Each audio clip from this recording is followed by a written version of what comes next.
must leave no stone unturned. Watch out! Watch out! Ha!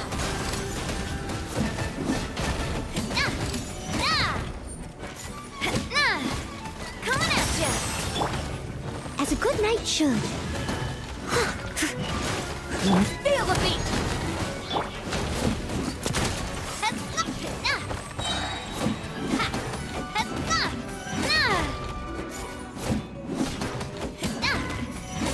Coming at ya!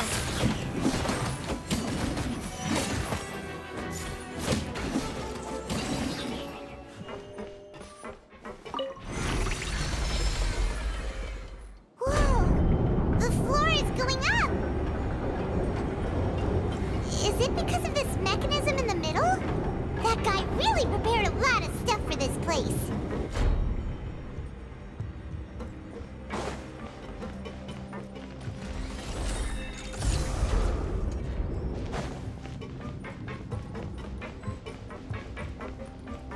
Paimon thinks we need to go up, but Paimon doesn't see a way. Let's take a look around. Maybe we'll find a hidden mechanism that'll show us the way up.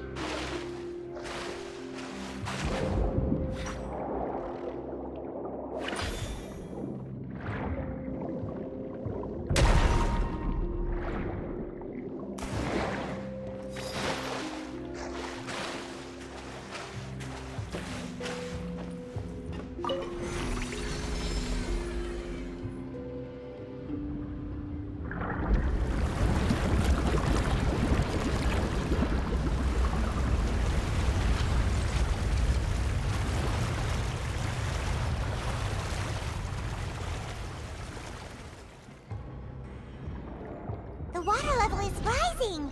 Now we can swim to the top. But this is still a ways away from where we need to go.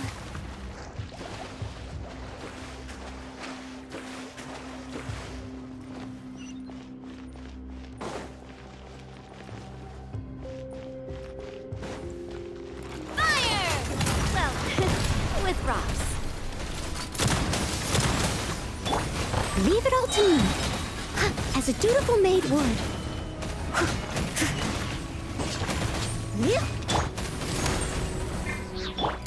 Watch out!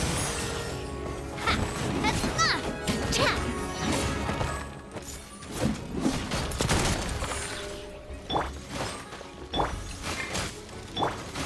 Shred till I'm dead!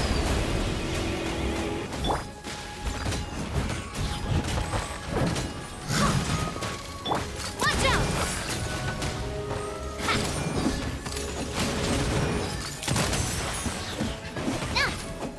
A proper send-off from the Cena with love.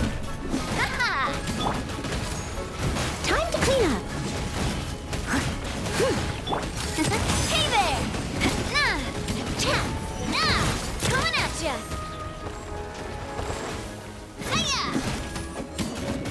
Nah! Ha! Coming at ya! Ha-ha! Nah! Cha! Nah! Nah! Nah! Watch out! Ha-ha! Hiya! Steady as stone.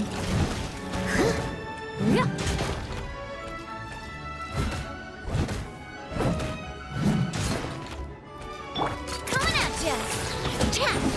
Watch out!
as a dutiful maid would. Leave it all to me.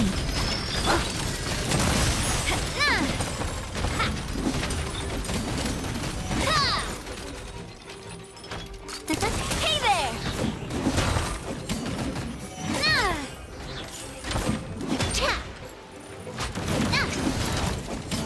Watch out!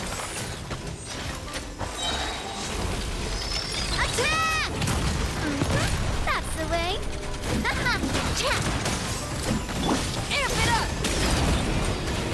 Power cord! Hiya!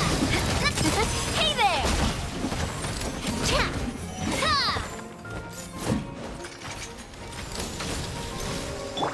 As a good night shield.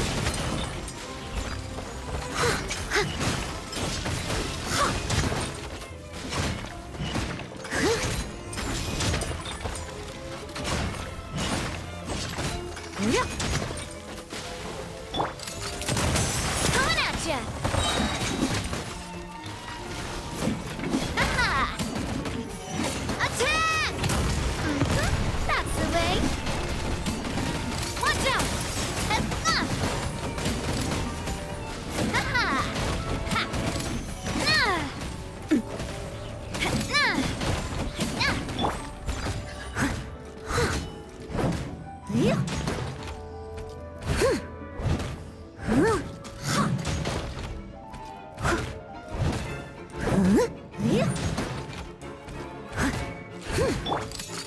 Hey there! Coming at ya!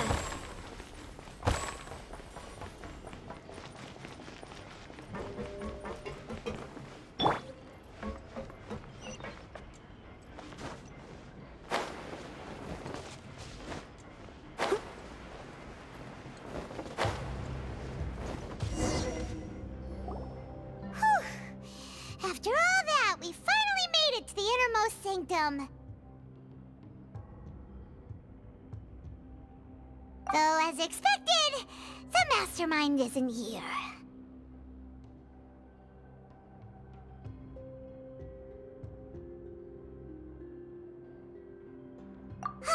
That's right. Then let's hurry up and find some evidence so we can get back to the Opera House and help Navia.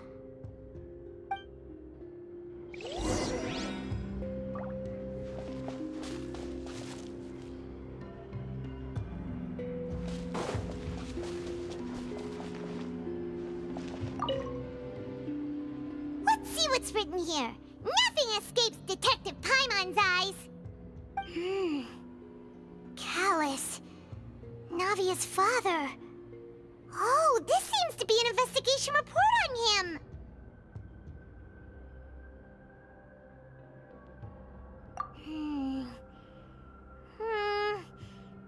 Yep, it's about finding someone to assassinate Jacques and Callus because of a lack of confidence that Jacques himself would go through with it. This should prove the existence of the third person, right?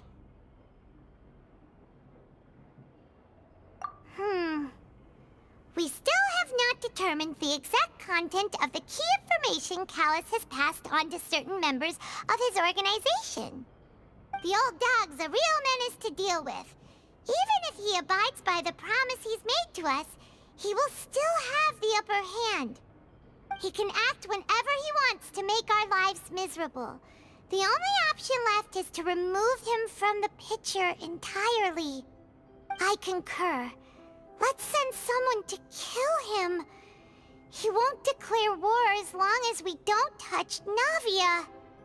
Oh, seems like we've got a bunch of correspondence between the higher-ups.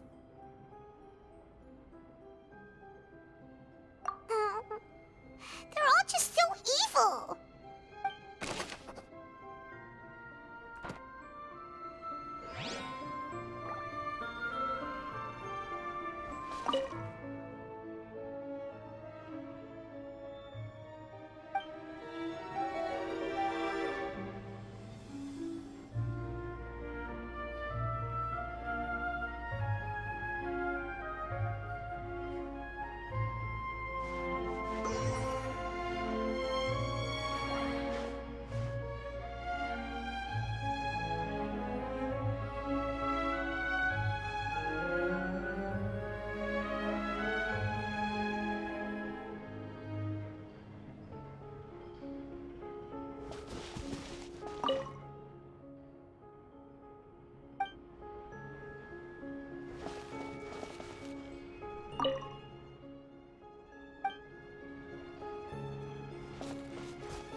And so many bottles of ingredients that probably just contain the waters of the primordial sea. Mixing in progress. Ready to drink? Stock sample? Huh. They've also got all the synth pretty clearly labeled. Whoa, there's even fruit-flavored synth?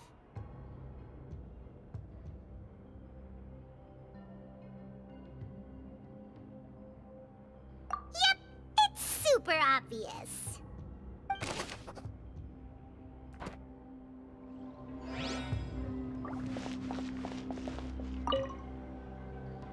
What's this over here? Looks like some kind of place for research. Experiment number 16 aims to verify Jacob Ingold's research conclusions on the primordial sea and use his theory as a foundation to achieve a breakthrough. The experiment was a failure. No individual managed to resurface from the water from the primordial sea. Female specimens 22, 23, and 24 were dissolved.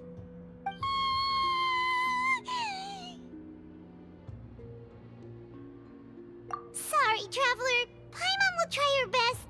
It's just that Paimon's never read something so scary before. How can someone write something that terrible in such a matter-of-fact tone? You read the rest. Paimon's too scared to keep going.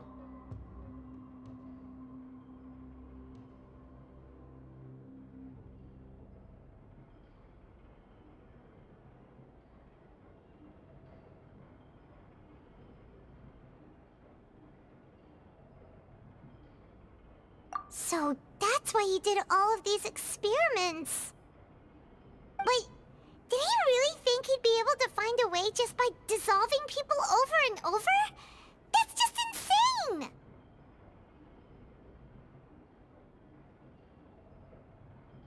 Huh? Isn't that the name you heard by the fountain? Paimon thought he was an eyewitness in the serial disappearances case.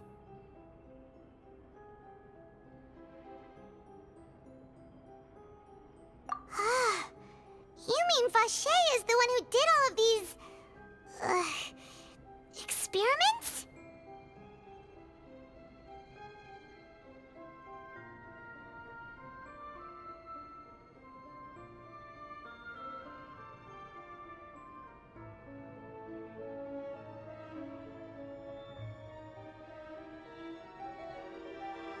So that's it! Vache was no victim, but personally took his lover and... No, that's not it either! If that's the case, why would he want people to resurface from the water? In any case, Paimon will write it all down.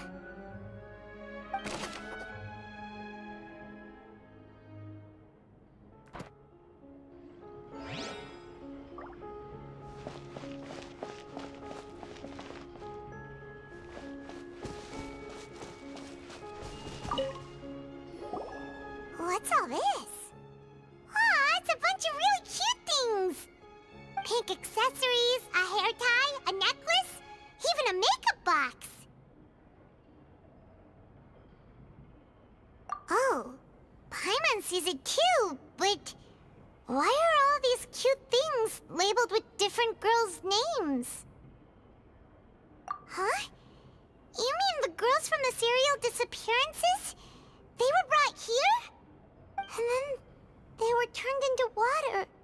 And all the boxes of things, these names. That means... Oh, this is terrible!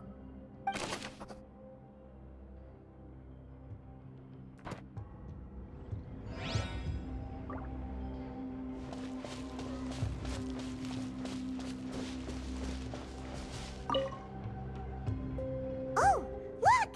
There's an important-looking basin over here, and it's full of water!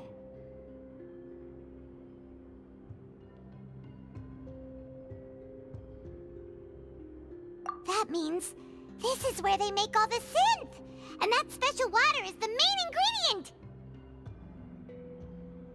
If you dilute it with normal water, you'll get synth, but the pure stuff can dissolve a human!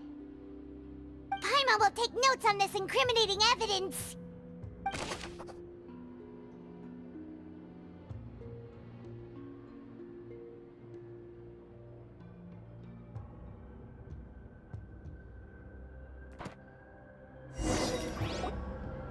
We've looked at almost everything here, and it seems like our theories were spot on. But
able to find anything.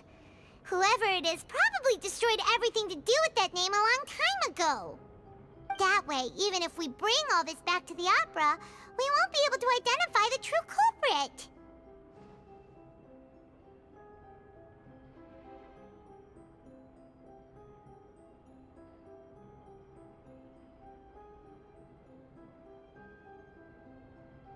Sure thing. Paimon won't admit defeat to this guy either.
We'll find something for sure.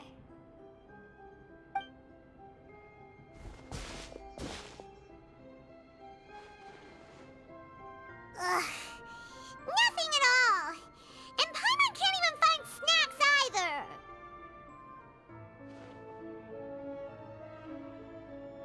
Whoa, really? Let Paimon see. Vinier. Isn't that Vache's lover's name? Then you found her diary. Let's see. Aw, it's just a normal diary chronicling their love story. She was so sweet, too. Oh, Paimon feels even worse for her now.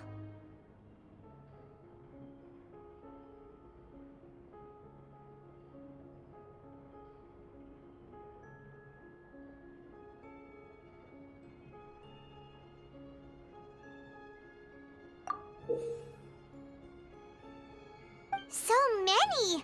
A whole page's worth! But they're all crossed out. Was she unhappy with all of that? The final name she decided on was Marcel. Wait, but Marcel's pretty old. Has this case been going on for so long that he's Vacher and Vinier's grown son?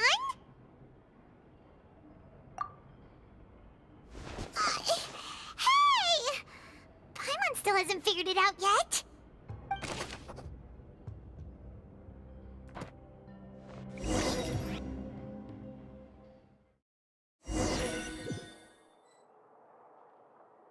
And whose image do you see, Marcel? Is it a man named Vacher?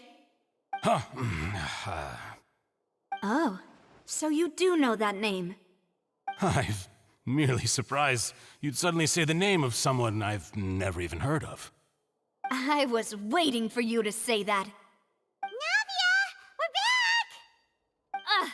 As expected of my partner. I just knew you'd return in the nick of time. Just how often do you intend to flout the rules of this court? It's all right, Monsieur Nervalette. Given their confidence, I expect they've found the crucial evidence.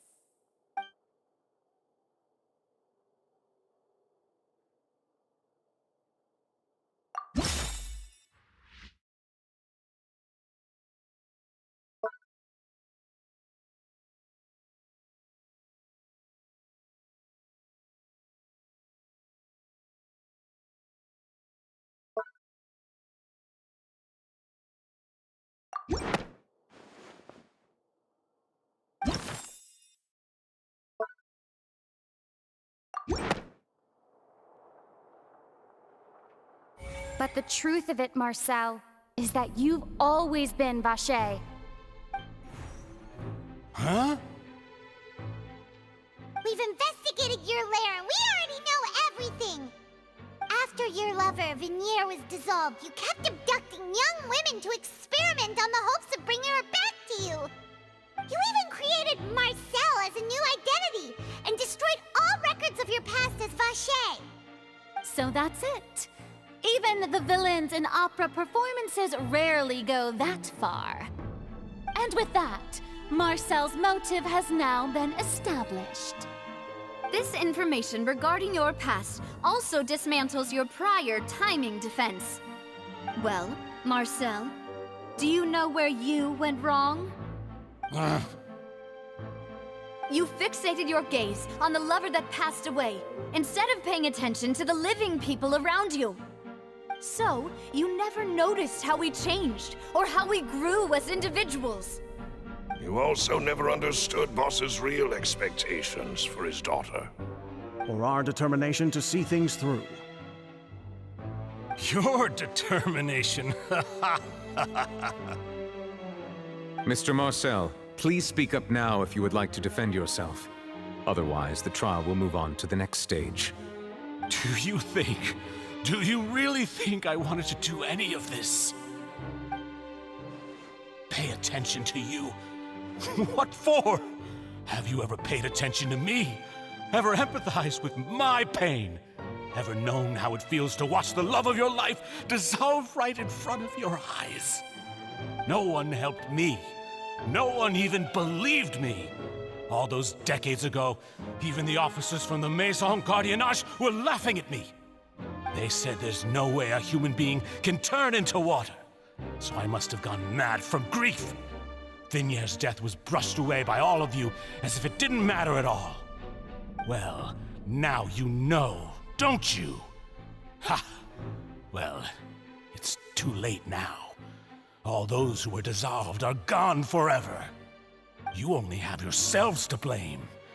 You set up this ornate opera house in pursuit of your so-called justice, your beloved drama, while turning a blind eye to the suffering of the people. Vinier is dead. We promised each other that we would always be together. Wherever she goes, I will follow. But I'm not from this blasted place, so I can't be dissolved, no matter what I do. Hey, is that water from the primordial sea that he's drinking? I can't dissolve! Can't dissolve! can't dissolve! Do you all see? I can't go, I can't follow.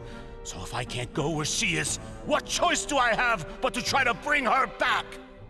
I did all of that, and in the end, that accursed Callus still got the better of me. I spent my entire life living on pins and needles, only to get stabbed by his idiot daughter at the very end. The suspect is exhibiting signs of mental distress. Guards, please restrain him. Don't touch me! Don't anybody come near me! I still need to save Vignere. Her promise. We made a promise. Vignere. Vignere. Please, Vignere. Don't think badly of me. All I want to do is fulfill our promise. At this point, the verdict of this trial is clear. With Mr. Marcel's conviction, the charges against Mr. Tartaglia no longer have any basis. Fine by me.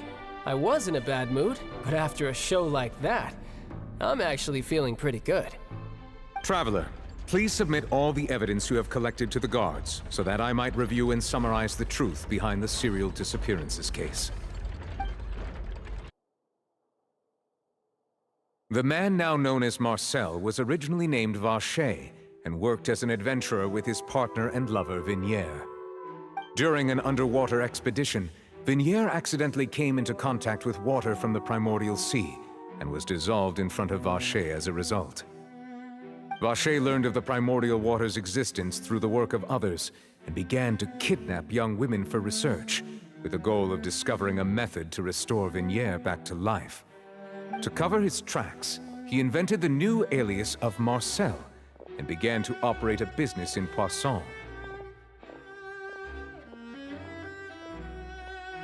During the course of his research, Vacher discovered that a diluted concoction of water from the primordial sea can induce feelings of euphoria, and began to manufacture and market synth.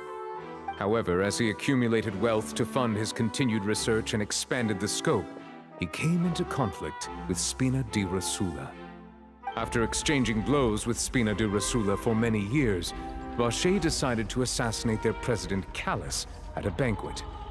Although the assassination did not go as Vacher expected, he was able to turn Callus into the murder suspect by dissolving the assassin he sent to the scene. And just recently, Vacher attempted to frame Linny as the culprit of the serial disappearances case, using a similar method. However, his attempt to frame Linny failed, and the power of water from the primordial sea became public knowledge.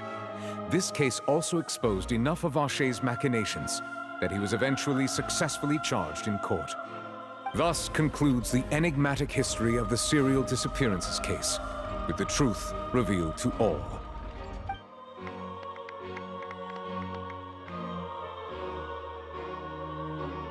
The oratrice will now deliver the final verdict regarding the charges against Mr. Vacher.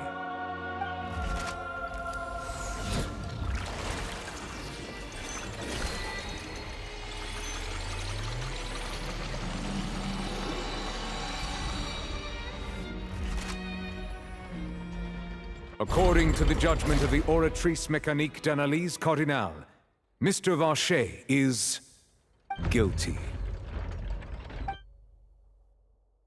Guards! Take Vacher away. Good. It's what he deserves. With that, the serial disappearances case is over now. We really just witnessed history. Who would have thought the true culprit would be such a polite and well-spoken guy? Yippee! We helped Navia bring the bad guy to justice! He's hurt so many innocent people, and now he's finally getting what he deserves! Huh? Are you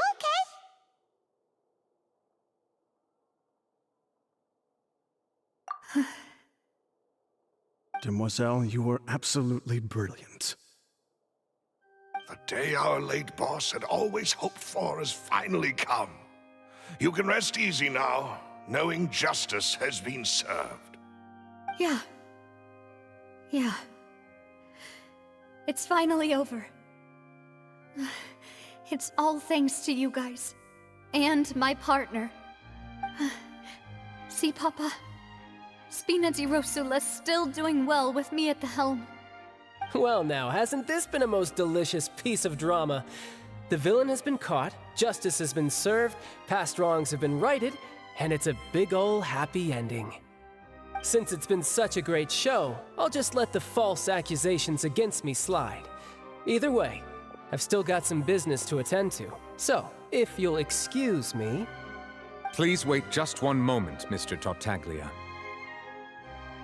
What now? None of this has anything to do with me. According to court protocol, since this trial was initiated due to a charge against you, a verdict must also be made regarding the initial charge before the trial can conclude. Oh, come on. Is this really necessary? Haven't you already caught the real criminal? Isn't it time for side characters like me to exit stage left? Please respect the laws of Fontaine. This has always been the rule. All right, but this sure is a lot of hassle. All I need to do is stand over there, right? Let's just get this over with. Through evidence presented in the public trial that was just held, it has been established that Mr. Tartaglia has no direct connection to the serial disappearances case. The guilty party has been identified, and thus it is logical to suppose Mr. Tartaglia is innocent of the charges. We now turn to the Oratrice Mécanique d'Analyse Cardinale to render the final verdict on the charges.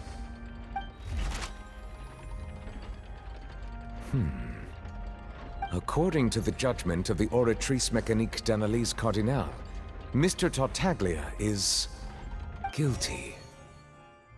What? Hey! That's not funny! Didn't you just say I'm supposed to be innocent? What's with this verdict? Is your justice machine malfunctioning? Huh? This has never happened before. The Oratrice actually returned a different verdict from the Chief Justice. I mean, have you ever heard of an innocent Fatui Harbinger? Do you think the Oratrice might have just convicted him on general principle? But weren't the charges about the serial disappearances case? No matter what else he's guilty of, it shouldn't affect the verdict in this case, right? The judgment of the Oratrice Mécanique d'Analyse Cardinale is, by law, the final verdict of the court. We must accept the guilty verdict. Guards, please take the suspect into custody per court protocol.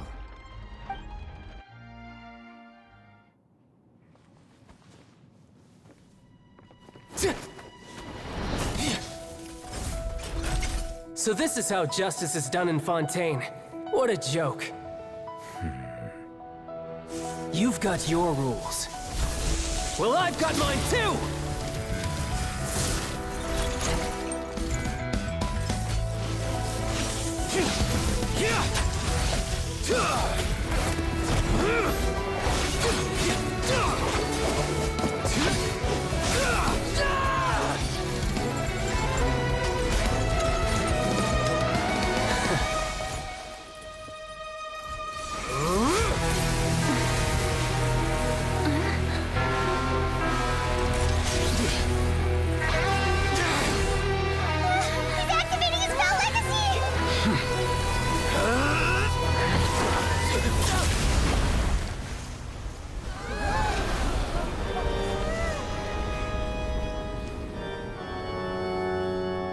I am sorry. If you have been wronged, we will find the truth. But the rules of the court must be upheld.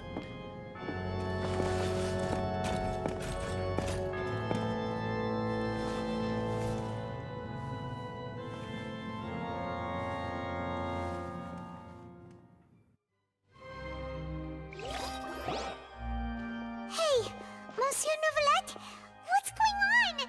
Shouldn't they have been cleared already? Apologies. This is also the first time I've encountered such a situation.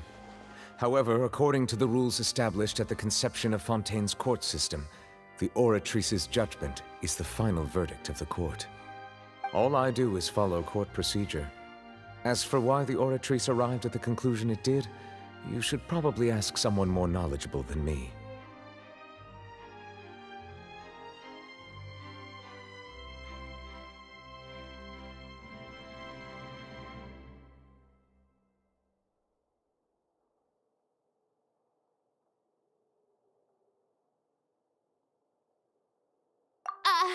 Why are you looking at me? I had nothing to do with it! I don't know what happened there either! Hey, stop staring at me! What does Lady Farina mean by that?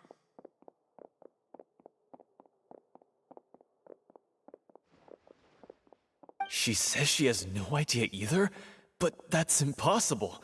Didn't she create the Oratrice herself? Yeah, so are the verdicts reliable or not? Can results like this really be called justice?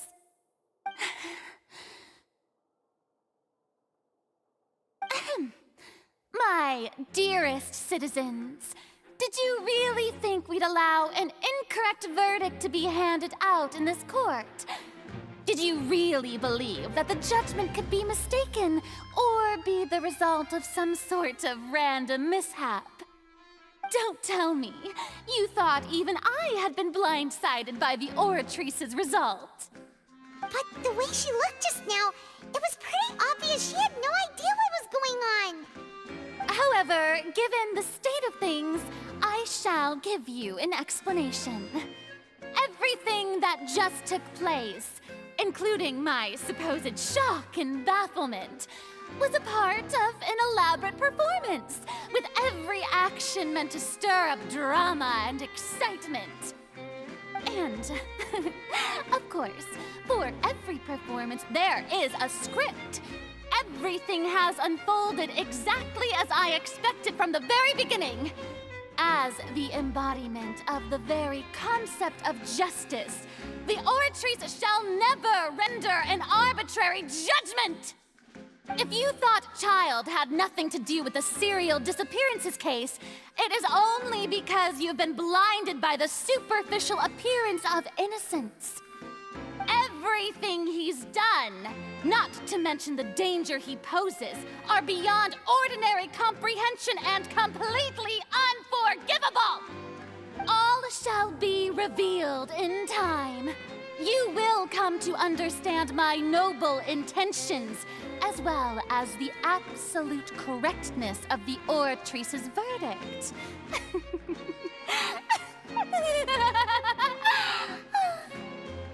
Now, having said that, although I hate to leave things hanging in suspense, it is now time for this performance to end. As the lead actress, I shall be the first to take my leave. Toodaloo! So she chose to make her escape after all, did she? So you're saying we shouldn't put much stock into what she just said? She probably just put on that performance to save face. As for the truth, it's unlikely that she actually has any idea.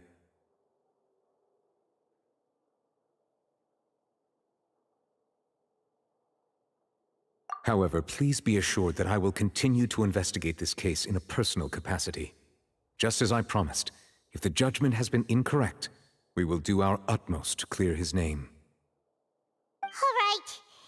Even though we feel pretty badly for him, we'll take your word for it for now. After all, he's done plenty of bad stuff, so he should have known he'd go to prison someday, right?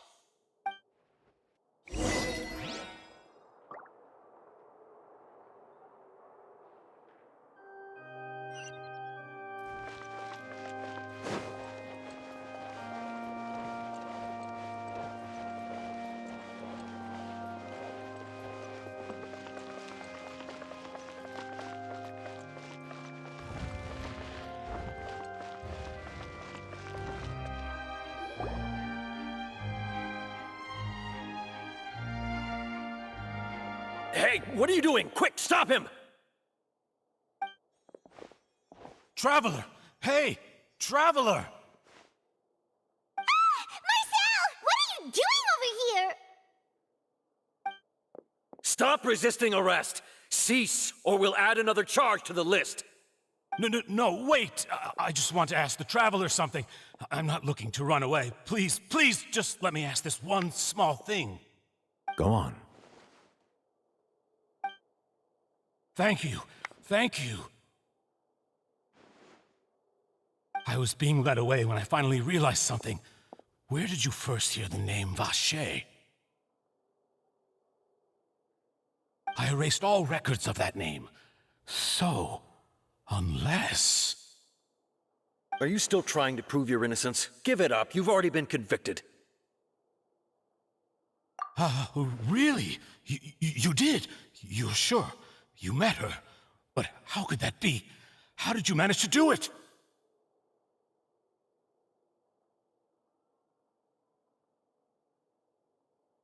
The Fountain of Lucine? Then she's been so close to me all along. And I just never... Please give me a chance to talk to her again. Just let the Traveler take me to the fountain to see her one last time.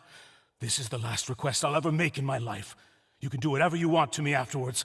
I don't care. What? Give an inch and you want to take a mile? Do you think serial killers get to make requests like that? Paimon agrees. Why should we give him what he wants when he's only done a ton of super terrible things? This request, is it worth as much to you as your life? Of course! Wait, no. It's worth even more than my life. Humans. Will they betray the instinct to live just to satisfy spiritual needs? Very well. I will grant your request. Your Honor, I fear that... I will go with him. You do not need to worry about any escape. In that case, I shall leave him in your most capable hands, Chief Justice. Thank you, Your Honor.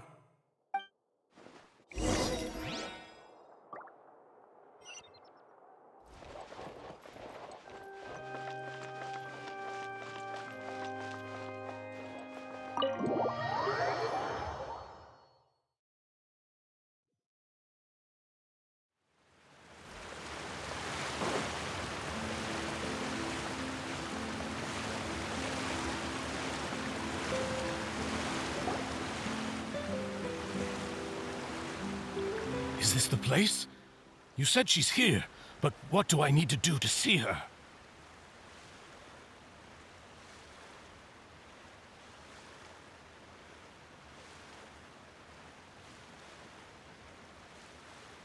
Yeah, and even Paimon could hear her after drinking that thing. Didn't you just drink a lot of it on the stage as well?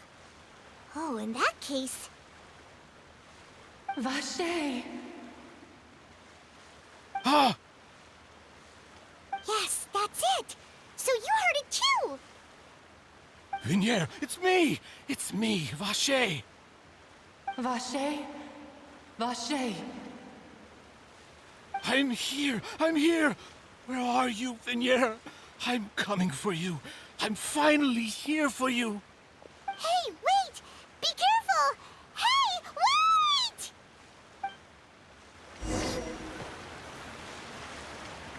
Vignier, is that you? It's me, Vache! Vignier! Vache? Why did you come? Didn't I say? You don't need to look for me.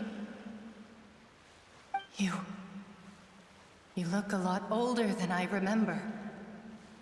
How long has it been? It's been more than 20 years. I've suffered for over 20 years since the day you left. All this time, only the thought of bringing you back has kept me alive. Nothing else mattered to me. I must be dreaming. Who would have thought I'd get the chance to tell you all of my feelings like this? Vignier, you are my everything. I really don't know how I could live without you. But Vache, if you ask me, this world would be better off without you. What are you saying? If not for you, I would have finished my law degree and probably become a top-tier attorney one day. If not for you, I would have continued to pursue my love of the arts, and my works would have been displayed in the Palais Mermonia itself. If not for you, I would at least have been able to take care of my mother. And she would not have grown old and died alone. with nothing but the tears on her cheeks.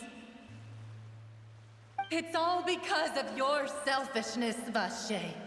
It's all because of you. You... Wait, you are not Vignier. Who are you? You're right. I am not Vignier. I am the sacrifices. Every woman who died by your hand, as our bodies dissolved, our consciousnesses flowed back to the primordial sea. Our thoughts circulated endlessly within the primordial sea, and we were no longer individuals, but we became one, just as streams of water come together in the sea. I'm Cressy. I'm Lemony. I'm Azine. The only one I am not is Vignier. Why? But then, where is Vignier? She doesn't want to see you anymore. Every tendril of her consciousness is avoiding you. This is what you get for your selfishness. Your selfishness robbed us of our lives and our futures. You said time and time again that you'd do any and everything for her. But did you ever consider whether she'd want to see you do the things that you did? If she would despise you for what you became?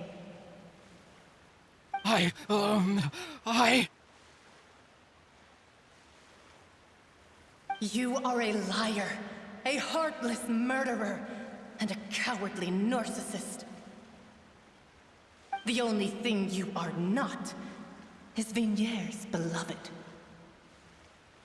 From the moment your first victim died and her consciousness merged with Vignier's, she has had nothing but pure hatred for you.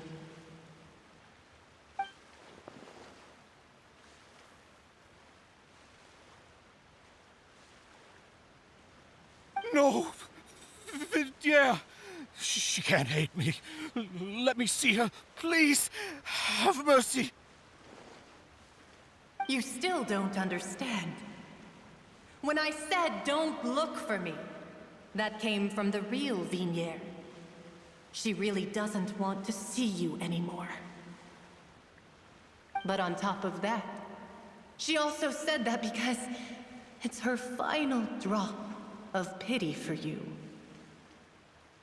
She said that because she knew that if you did come here, we will show no mercy to you. Vache. Vache? Vache. Vache.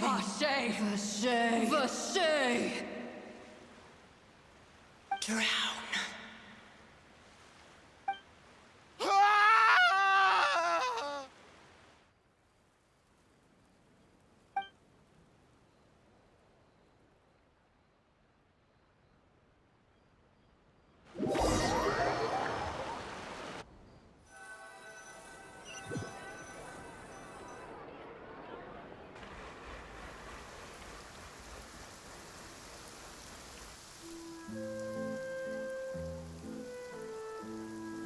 Finally, we have some time to do shopping.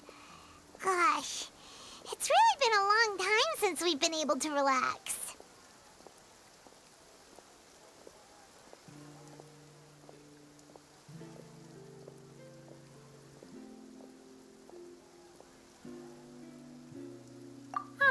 Well met, partner. I knew something great was going to happen when I woke up in such a good mood today. Even this weather can't put a damper on the demoiselle's mood. It's a pleasure to see you both again. Oh, hey, Navia! It's been a few days. Paimon's already started to miss you. Oh, now that I believe. I'm easy to work with and always bring home the bacon. Who wouldn't treasure having a partner like me? Sounds like you're really enjoying life these days, Navia. What have you been busy with since the trial? It's just been one thing after the other. I've been making non-stop trips between Poisson and the courts in Sen. Everyone from Spina di Rosula organized a memorial for my father. We never held a memorial when he first died, since everyone knew that even if we held one back then, no one was going to come. This time, though, everyone in Poisson, and even many people from the court, all attended. So his name's definitely been cleared now. That's what we like to hear. It's been the dearest wish of Demoiselle all along. That blasted stubborn fool. I was right to put my faith in him. I'm so glad I didn't give up on the case all those years ago.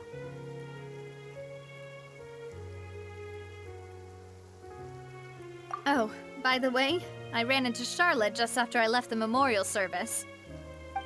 Well, maybe it'd be more accurate to say I knew she would be there, and there was no way she'd just let me go. Huh?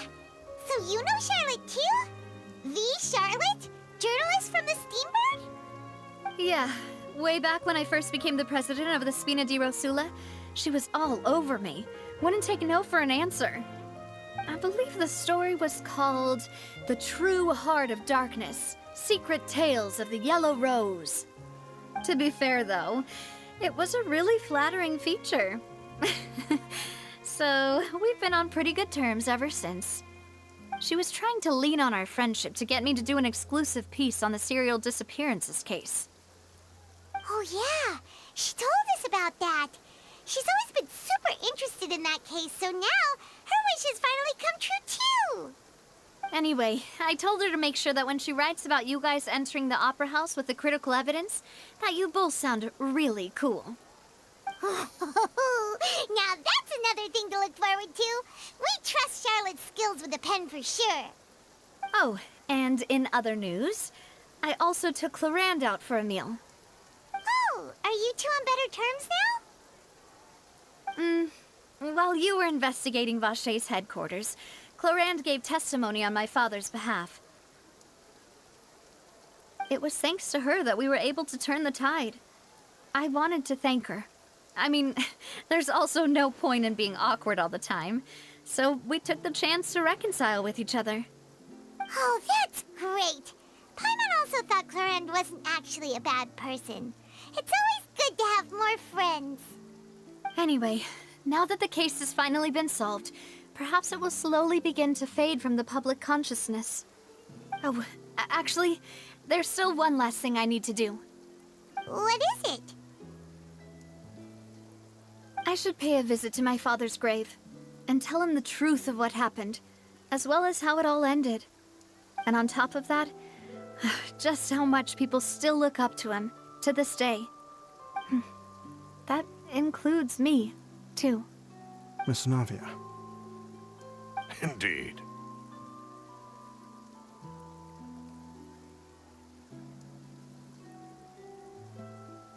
We want to go too! We also think Callus is a really admirable person. Sure thing.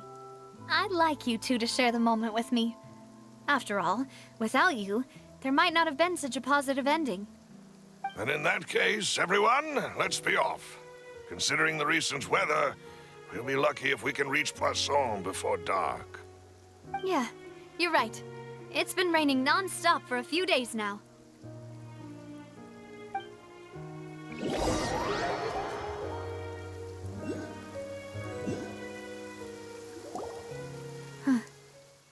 This is where my father's grave is. To be perfectly honest, even I haven't been back here for a long time. Huh? There's someone there already. Wait. That figure. It can't be... Isn't that Nervalette? Why would the Chief Justice be here? Huh? Navia?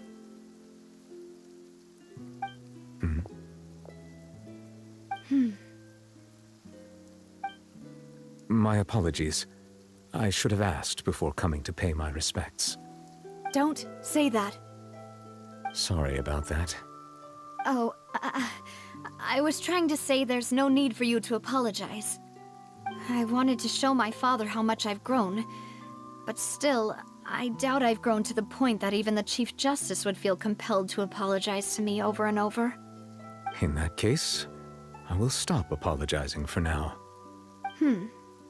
You really could use some pointers on understanding human emotions, Monsieur Neuvillette. In any case, why did you come to Poisson? Well, ever since that day, I've been turning a question over and over in my head. Just what is justice anyway? There was once a time when I didn't want to believe that there could be anything more important to humans than life itself. Oh, rather than that, it's probably more truthful to say I didn't believe humans were capable of resisting the most basic instinct of living things. That they could rebel against their own nature, or consider certain things to be more important than their own lives. Which is also why I didn't stop your father from beginning that fateful duel. I believed that a truly innocent man would never throw away his life like that. That there was nothing, should have been nothing more important than one's own continued survival. But Mr. Callis proved me utterly and decisively wrong. If not for his sacrifice, the serial disappearances case would have remained unsolved to this day. Mr. Callis made the choice he did for his daughter, for his associates, and for many people completely unrelated to him. And in the end, from a certain perspective, one could say that he did it all for the sake of justice. A justice that's higher than life itself. So, you asked me why I came here. I just wanted to say my apologies to Mr. Callis in person. I should have noticed all of this much sooner. This regret has filled me with a sadness that has haunted me for days. That high and mighty chair in the opera Epiclese indeed insulates one from many important things. Spina di Rosula, thank you so much for your hard work and perseverance. I'm sorry for being mad at you before. So, you're actually one of those types that's cold on the outside, but pretty thoughtful on the inside, huh? That reminds me of Silver, one of my guys. Sorry about that. Self-expression is not one of my strong suits. Didn't I just say you don't need to apologize? Ah, so Navia and Neuvillette seem to have made their peace as well. Let's not disturb them for now. We can wait till after they're done.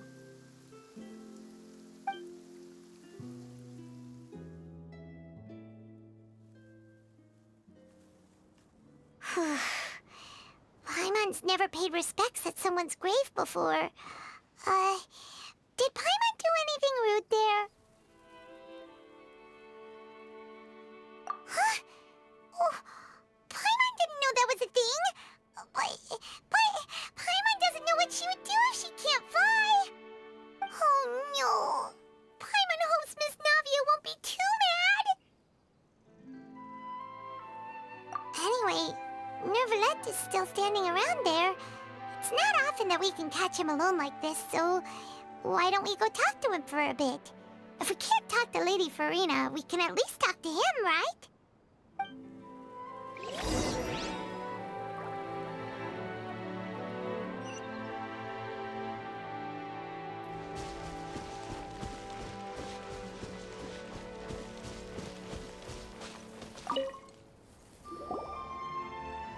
Oh, it's you two. Did Miss Navia invite you to come pay your respects to her father? Mm-hmm. We ran into Navia on the streets today, so we just followed her here. I see, I see. Then is there something that I can help you with? Well, it's pretty hard to run into you like this since you're usually super busy. So we figured we could try to ask you a few questions, if that's okay. Please feel free. Though outsiders, you helped us solve one of the greatest mysteries in Fontaine, and it would be my pleasure to return the favor.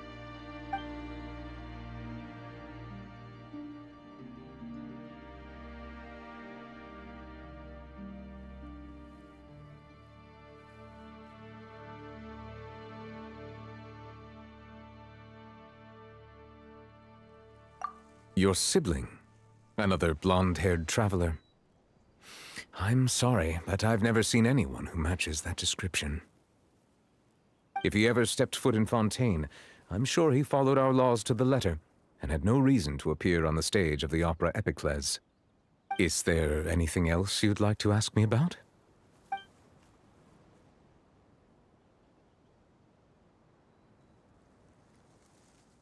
My apologies. My investigation has still not reached its conclusion. However, I still believe the judgment of the Oratrice was not rendered arbitrarily. But you also said you thought he was innocent. For many years, I have been quite aware that the Oratrice does not simply mechanically repeat the verdict that I give on each case. As a divinely created mechanism, the people's unified faith in the concept of justice is integrated into it. Not only can it produce the incredible power of indemnitium, but it likely also possesses other traits, such as self-awareness. Which is all to say, I have been prepared for a situation like this for a long time. So when Lenny told us that he heard a human voice from the room where the Oratrice's core is stored... I was not aware such a thing had occurred. Perhaps that could serve to prove my conjecture. I will add that to the list of items to investigate. In any case, I am inclined to believe that the Oratrice does have a methodology all its own. We just do not have enough information. Based on Farina's reaction, I doubt even she had any idea what was going on. She managed to bluff her way through it, though, with her time-tested twin tricks of bravado and drama. While we do intend to get to the bottom of this, for now, we regret to say that the Fatui Harbinger will just have to bide his time in the fortress of Meripede. If we did incorrectly convict him of crimes he did not commit, we will most certainly compensate him to the fullest extent allowed by the law. If you ask Paimon, the only compensation he'll want is a no-holds-barred fight with you. Is there anything else you'd like to ask me about?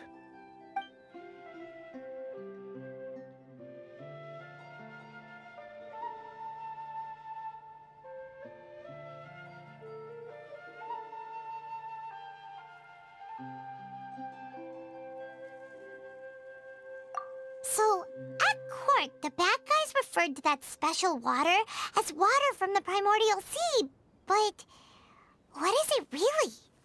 Truthfully, that name is already quite accurate. I can only surmise that Vacher and his ilk only learned of its nature and existence after extensive research. There used to be a special sea on the surface of this planet. The nature of its seawater was rather different from that of the sea we know today. Most of Tevat's life forms were first born in that special sea. You could say it nurtured much of the life on this planet. Huh. So it really was where everything began. It makes sense to call it primordial, then. But today, the primordial sea no longer exists on the planet's surface. What Vacher discovered must have been some kind of special case, or a remnant from a truly ancient age. Huh. So that's how it is. Oh, you really know everything, Monsieur Neuvillette.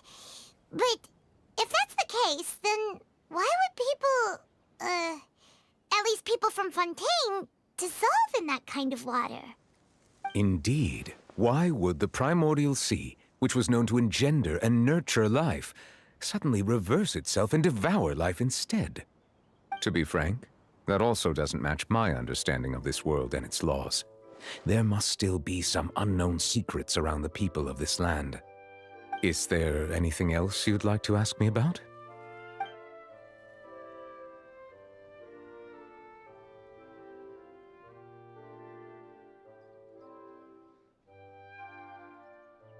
That the sea levels will rise and everyone will be dissolved in water, leaving Farina crying alone on her throne, but the sins of the people will be finally washed away for good. Does that appropriately summarize the version you've heard? That's right! It was Lenny that told us back then. And that about covers all the main points. Yes, up to the present, I think we reached a point where we have no choice but to confront this prophecy directly. Rumors have it that this prophecy is rooted in the last words the former Hydro Archon left to the world before she passed away. A prophecy? Of the former Hydro Archon? Wow. This is the first time that we've ever heard of it. 2 parts of the prophecy have already proven correct. the rising sea levels, and the ability of the people of Fontaine to be dissolved.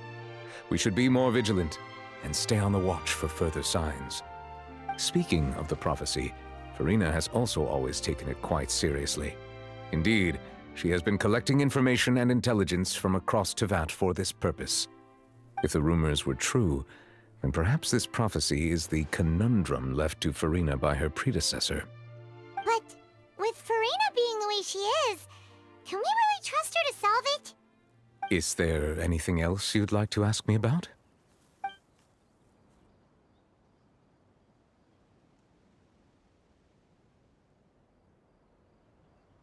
Very well. It was my honor to provide you with what answers I could.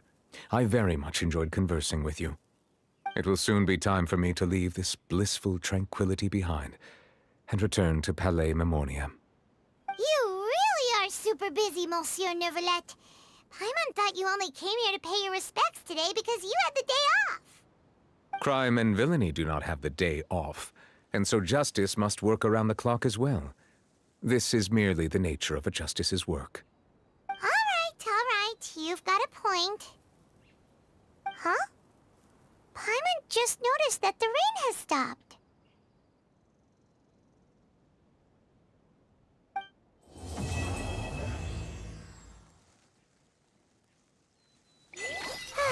You know, we've been walking around for a while now.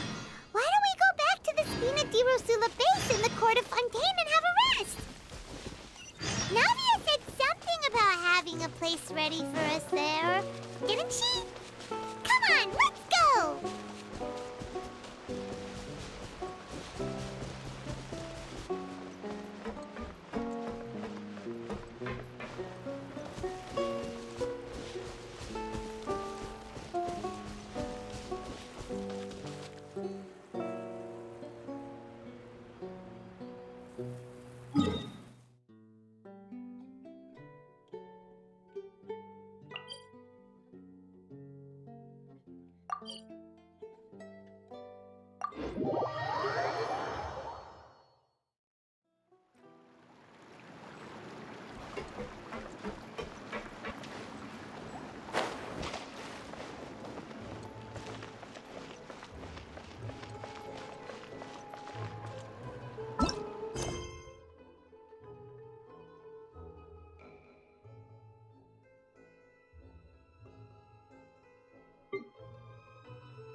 As promised.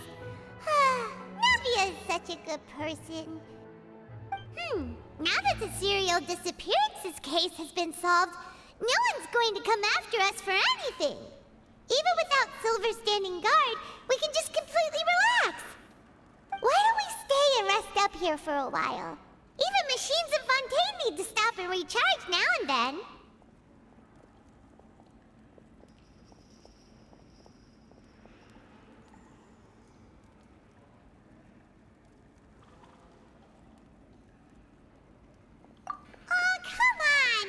This isn't that bad. Besides, how often do we get to stay in an actual base? Oh, fine. Remember that detective story Paimon read before? Well, the author is about to release a new book, so Paimon wanted to buy it as soon as it came out and have a quiet place to read it.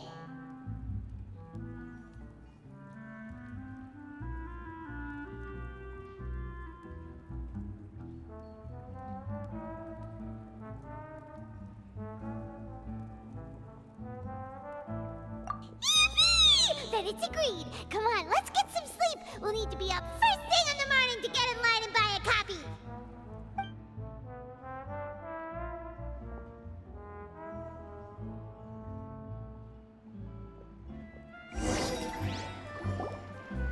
Paimon didn't expect that style at all. Even though it's a detective novel, it's also like a social documentary. Whew, it's actually pretty good. No! Paimon just spends a bit more time sleeping than you, that's all. Excuse me, but do you know if the Traveler and Paimon are lodging here? Huh? Who are you? Paimon doesn't recall seeing you before. Wait, you're not here to give us trouble, are you? A blonde traveler and a chatty little fairy. Whew, looks like I found the place. Good thing I asked the Spina di Rosula. Seems they sent me the right way. Hey, what do you mean by chatty? Paimon's always careful not to talk too much. Most of the time, anyway. It's an honor to meet you both. I was sent from the Palais Mermonia. Monsieur Nourilette wishes to see you. It seems he has something important to discuss in person. Nourilette? He wants to see us again already? Huh. We talked so much the last time we met. Has something happened since then? I am not privy to the details. It would be best if you came to the Palais Mermonia and asked Monsieur Nourilette in person. If you say so, but Paimon has a bad feeling about this. Now that I've delivered the message, I'll take my leave. Thanks! We haven't left the room for a few days, so we'll head over once we've freshened up a bit.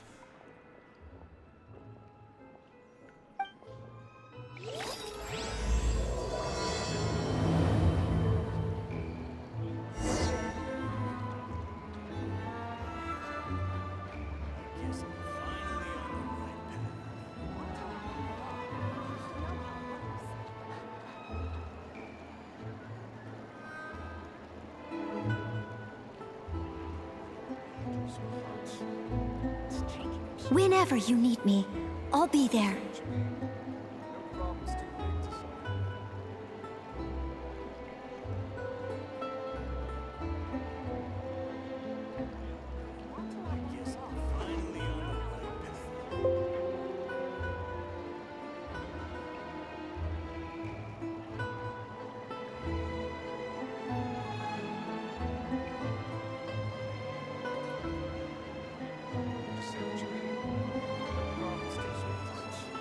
Leave it to me. All of it. Whatever it is. What exactly is it? I didn't quite catch your request.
Huh?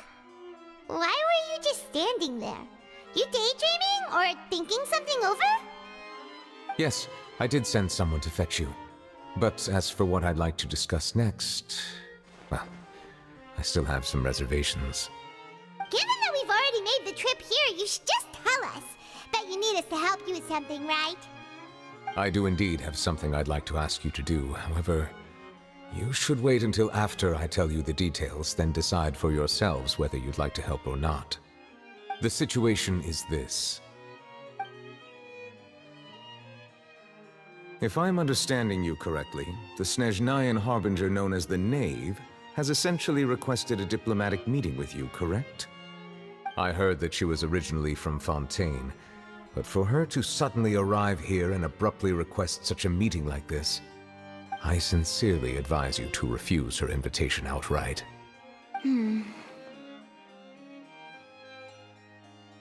I'm sure you're aware that her purpose is most likely related to Child's recent predicament. We convicted one of the Snezhnayan harbingers in a court of law, but we have yet to provide any form of detailed report on the matter. This does indeed provide an opportunity for Snezhnaya to put pressure on us. I believe we should adopt an evasive stance until we can provide a proper explanation and have a preliminary plan on how to deal with the matter. No, we shouldn't. I think we should agree to the meeting. Oh? Well, you see, we are the ones that owe an explanation. If we keep putting off the meeting, it could easily result in the problem escalating, right? It's like a fight between two friends. If they don't agree to see each other and talk in person, isn't it possible that the friendship could end entirely? Though diplomatic relations between Fontaine and Snezhnaya could be considered as friendly, it is only superficially so. You wouldn't go so far as to say that our nations are friends, as you did in your example. It was just an analogy. An analogy, okay? Moreover, even if we were to talk in person, if we don't have sufficient information prepared, it is quite possible the result wouldn't be restored relations, but a complete falling out. I don't think we should overthink those possibilities yet. Even if the logic of the divine is not immediately apparent, its wisdom will only be revealed with time. Besides, you'll be at the meeting. If any problems do pop up, you'll have no problem navigating them. I must clarify that interacting and communicating with people outside of court is not my cup of tea. It seems you think too much of me. But more importantly, when did I agree to join the meeting with you? You mean you won't come? No, that won't do. I can't go to the meeting alone. You have to accompany me. I must take you with me. Lady Farina, could there be something else regarding this matter that is being kept from me? No, not at all. Look, I am the Hydro-Archon of Fontaine, Focalor, the god of justice who is loved and adored by many. So I only hope that justice will be served in this matter. Don't overthink it. I'll go find someone to arrange the meeting.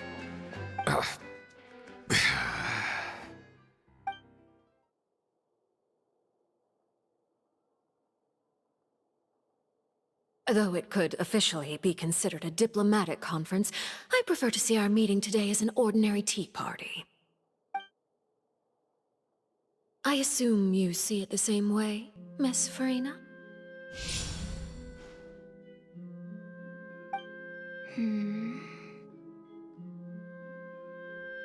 Lady Farina? Yes, that's right. Just like you said, a tea party. I should thank you for providing the pastries. They look delectable. To make this tea party even more lively, I've invited someone else to join us today. It's a pleasure to meet you, Monsieur Neuvillette. I was born in Fontaine, so naturally, there's no need to introduce the nation's revered Eudex to me. Hello. The pleasure is also mine. First, I would like to thank the two of you. I'm often away on business outside of Fontaine, and I'm told that the children of the House of the Hearth have been well taken care of by you. Oh, I'm not referring to when my children, Linny and Lynette, were falsely accused by you. Please don't misunderstand. The children of the House of the Hearth are often misunderstood, perhaps due to the reputation of the Fatui. There's no getting around that. All I meant to say is that Fontaine has been stable in recent years. The people are well off and the children lead happy, fulfilled lives. That is something truly worth cherishing, and no one wishes to disrupt such peace. Now then, you have come regarding the matter of child, correct? Well, yes. It appears the ever-busy Iudex Nuvilette doesn't wish to waste time with diplomatic pleasantries, and hopes that we can get straight to the point of our talk. Yes, as you surmised, understanding child's situation is indeed one of the goals of this trip. As we are both diplomats from Snezhnaya as well as Fatui harbingers, Child and I have always been colleagues. Were anything to happen in Fontaine, each of us would serve as the other's attorney to resolve the issue. So now, in my capacity as his attorney, I request that Child be turned over to Snezhnaya. We have a responsibility to cooperate with Fontaine and resolve what has happened to him together. The rules governing attorneys only apply before a trial has concluded. Since a verdict has already been rendered, we see the case as settled. I apologize for being unable to grant your request. An outright refusal. Very well. I respect all the rules of Fontaine's courts, just as I respect you as Chief Justice. Okay, why don't we back up a step? You don't need to transfer Child to us. I only request to enter the fortress of Meripede to see Child and confirm his condition. It's not like you couldn't even manage to fulfill a simple request like that. Right, Miss Farina? About that. The fortress of Meripede has always been completely autonomous. Even we have no authority to interfere there, and diplomatic issues do not suffice as an excuse. However, if you absolutely must confirm the situation of the Harbinger, I have a proposal.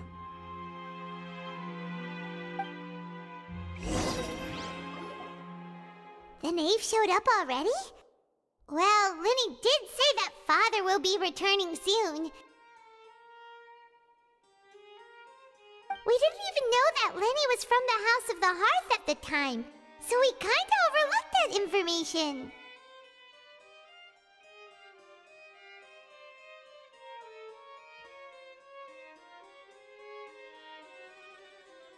Yes, thank you for your kind advice.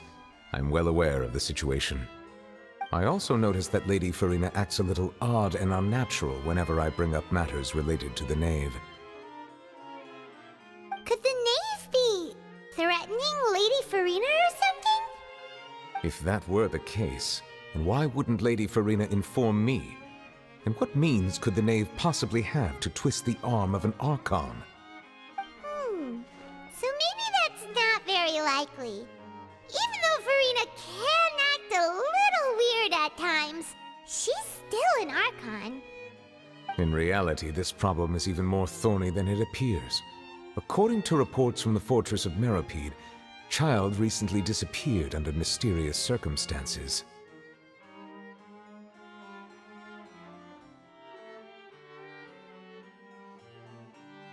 The details are still unclear. We cannot rule out an escape, but there have also been no reports of him outside of the fortress of Meripede. Special guards oversee the fortress, and its internal systems are extensive. Combined with the special characteristics of the surrounding terrain, an escape should not be possible. I suspect that there's something else behind Child's disappearance. I was only willing to share this information with you because you are friends of Child, and it is my duty to see justice done. So this is what you wanted to see us about before. Yes. I would like you to go to the fortress of Meripede and investigate Child's disappearance. This was my proposal during our meeting with the knave. Rather than allowing her to intervene, I offered to send someone to find out about Child's situation and report back to her in detail. The knave did not seem satisfied by my proposal, but she still agreed to go along with it for the time being.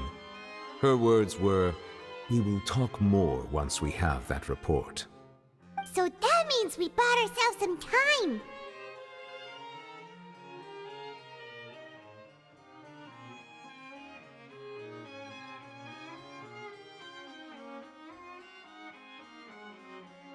Firstly, you're already acquainted with Child. Your eyes may discern relevant details there that others would miss. And secondly, is the consideration of the unique nature of the Fortress of Meripede. Isn't it just Fontaine's prison? I would not define it so crudely. The Fortress of Meripede is not affiliated with the court system of Fontaine on paper. It has always existed as an autonomous entity. Early in Fontaine's history, criminals were punished with exile, not imprisonment. Even today, sentences against convicted criminals still include exile, just as before. The Fortress of Meripede may seem like a prison, but it should in fact be regarded as a gathering place for exiles.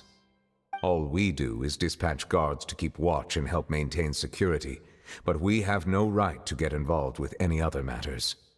Although I do have a personal relationship with the administrator there, neither myself nor the courts have the right to be directly involved with the investigation, no matter how serious the grounds. Oh, Paimon gets it now. That's why you need us to conduct our own investigation as a third party, right? Correct. I will arrange false charges against you so that you may secretly investigate inside the fortress during your detention. This will save us a lot of unnecessary trouble. So, are you two willing to accept my proposal?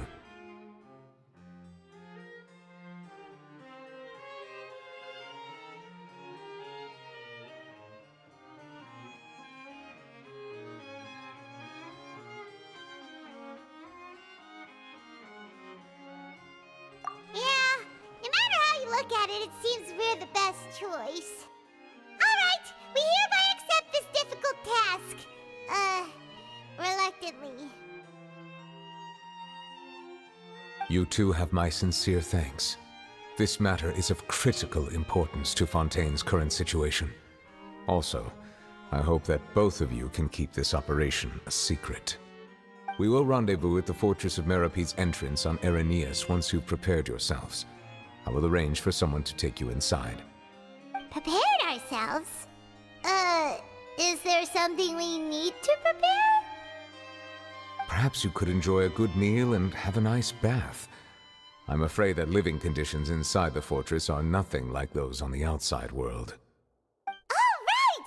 Even though we'll be there on trumped-up charges, we'll be in prison for real.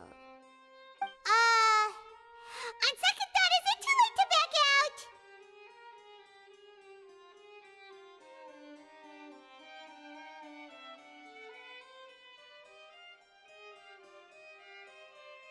Please do not worry.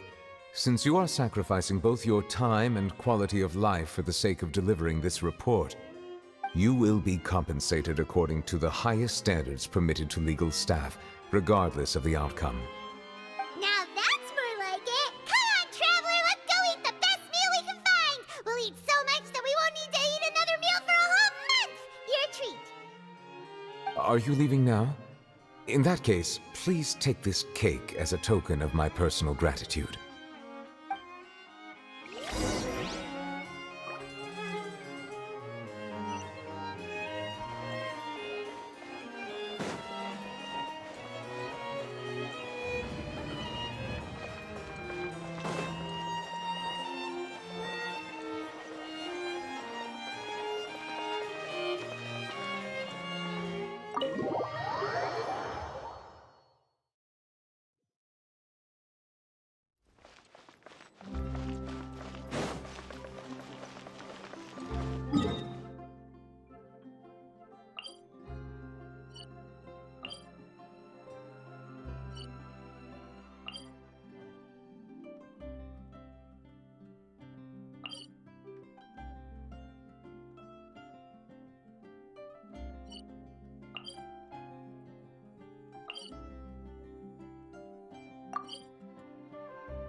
That cake was pretty good.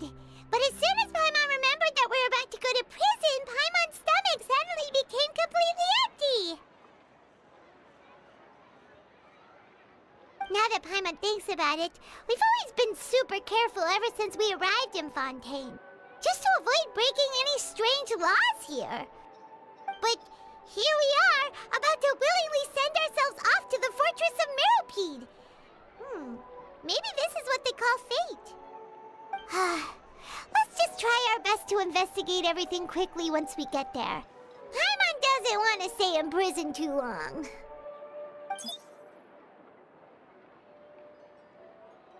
Oh, what is that I hear? Is it the taste of a breaking story? Hey! You can't hear a taste! And what are you doing here, Charlotte? Oh, don't remind me. I invited an eyewitness to a case to eat here, and I was planning to get some great material out of him. But he didn't even show up. Calm down, calm down. This is nothing new. As a journalist, you should be used to this by now. As long as you can score some juicy tidbits from the traveler, you might still be able to recover the cost of the meal. You know we can still hear you, Charlotte. Never mind. It's nothing. I just heard you mention the Fortress of Meropide. You didn't commit a crime, did you? Please tell me all about it. No way! We would never! We're just going there to...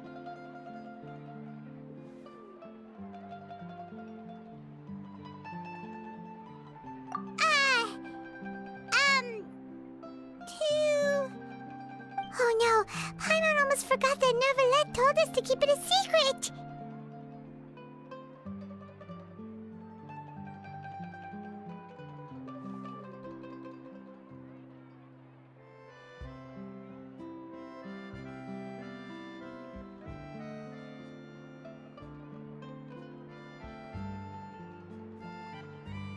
Huh? You're being arrested for that? Oh. But now that I think about it, I suppose that's not completely unreasonable. That's pretty despicable, almost as offensive as committing theft. You mean Paimon really did something that serious?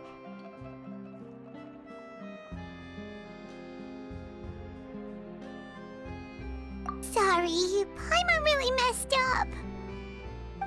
Well, in that case, it's nothing particularly newsworthy after all. Oh, how disappointing. All right, there's still a chance. Since you're going to be at the Fortress of Meropide, would you be willing to help me gather some material for a story? About that, Paimon doesn't think we'll have any time. It's nothing difficult. All you have to do is think of a way to get some time face-to-face with the warden of the fortress. He was awarded the honorary title of Duke in Fontaine. Sounds really cool, huh? Only those who have made significant contributions to the nation have been conferred this title. It's incredibly rare. On top of that, the Fortress of Meropide has never been under the jurisdiction of the courts. Practically nobody, including journalists like me, knows anything about the person in charge there. Oh, if I could write an exclusive article about him, I bet it would sell a boatload of papers. You make it sound easy, but it really depends. Of course, I wouldn't ask you to do it for free, so this meal is on me. All right, you got a deal. We'll do anything you want. Then it's settled. The food should be here any second, right? Huh? Wait, just how much did you order?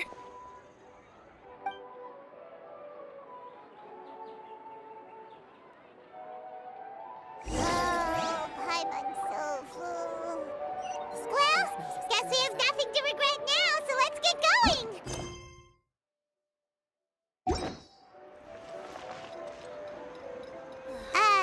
Wait. Paimon just said something really ominous, didn't she? I had no idea you could eat so much. That didn't go according to plan. Please, please, don't forget about the material for my news article.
Someone needs assistance.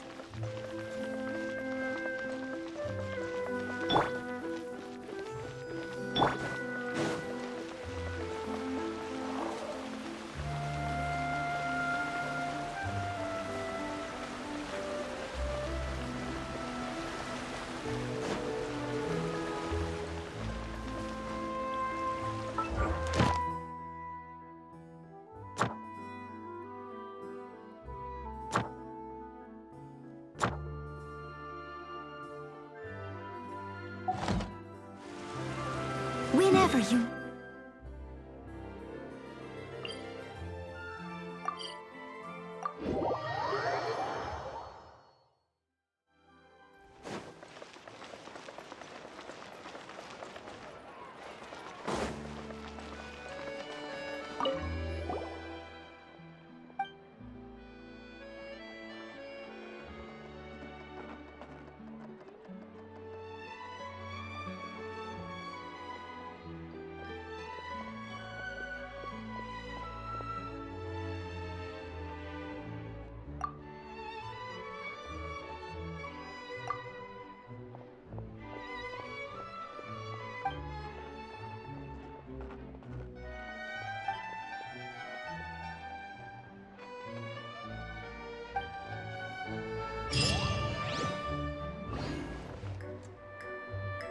Ad Astra Abyssosk.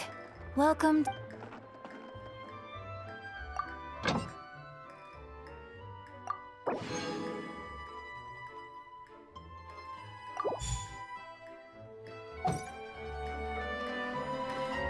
Ad Astra Abyssosk.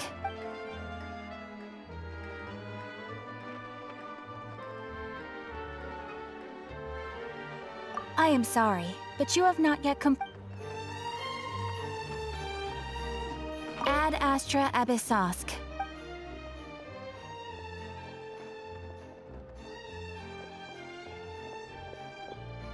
I am sorry, but you have not...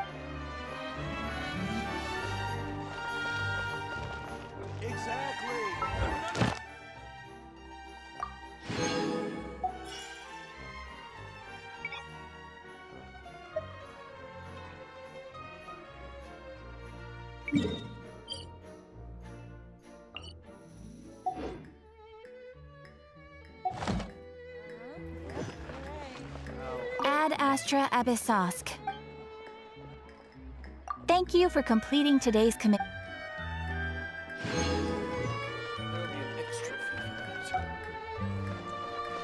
I'll catch up.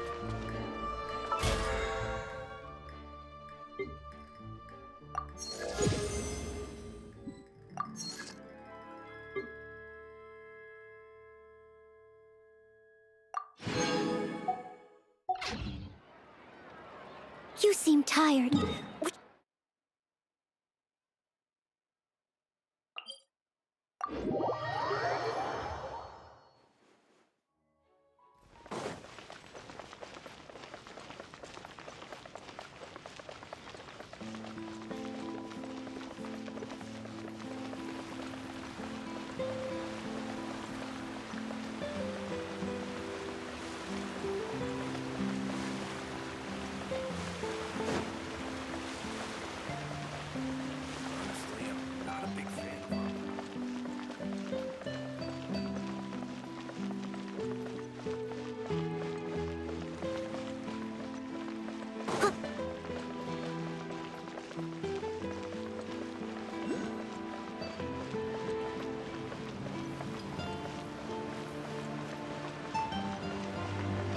Someone needs assistance.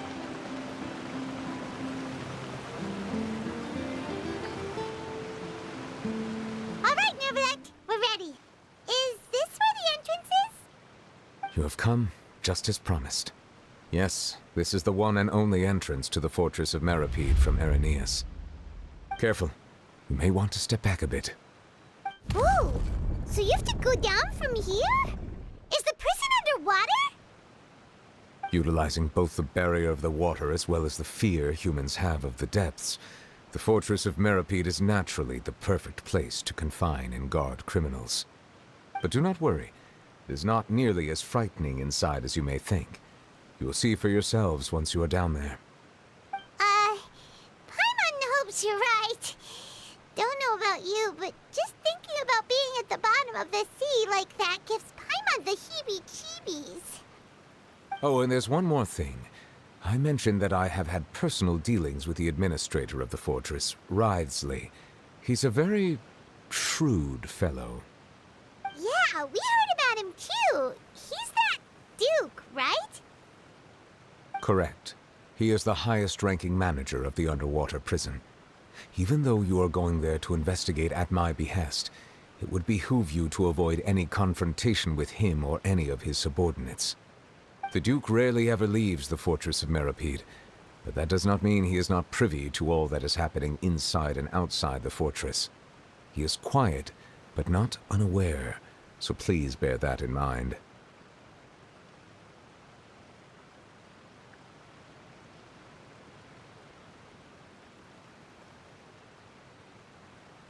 All right. It's about all the time that we have to talk privately. I'm counting on you two. Don't worry, we won't let you down. Good. Madeline. I'm here, Monsieur Nervalet. These two are the newest convicts, I presume? Don't worry, they won't escape on my watch. Like we would try. Please follow me, you two. I'll process your paperwork for entering the fortress of Meripede.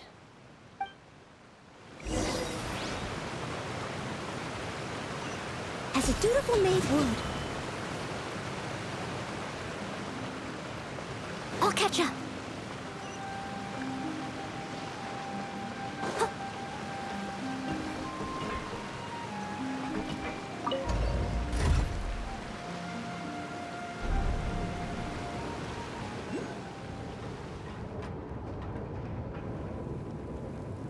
Are we already underwater now?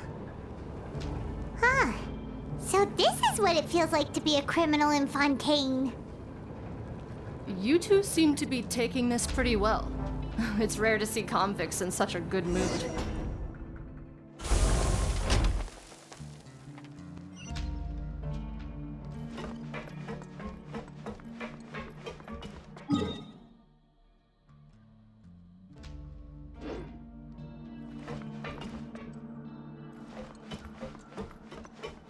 I'll catch up.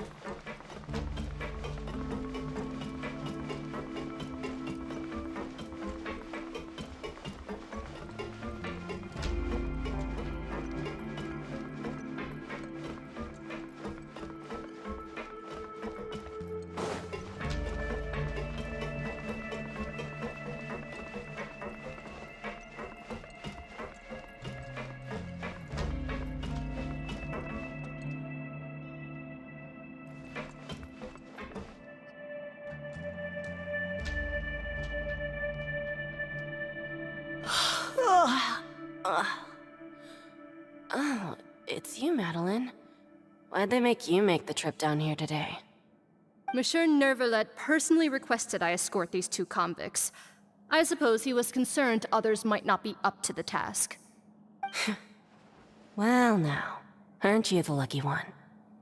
Must be nice to be on good terms with the big shots like the Chief Justice. The only people I get to see every day are the new inmates. Well, have you tried service with a smile? Who knows, it might help your professional reputation. Yeah, right. As if. Every criminal comes through here looking miserable. How can I smile with such a toxic work environment? And even if I did smile at them, the convicts would probably just think that I'm some freak getting some kind of twisted enjoyment from their pain. Oh, she's got a point. Well, I've finished transferring you. You two will register here, and Marette will guide you through the remaining procedures. Yep, I'll take it from here. You head on back to that bright and sunny world above. Okay, let me see. You are the Traveler and Paimon, correct?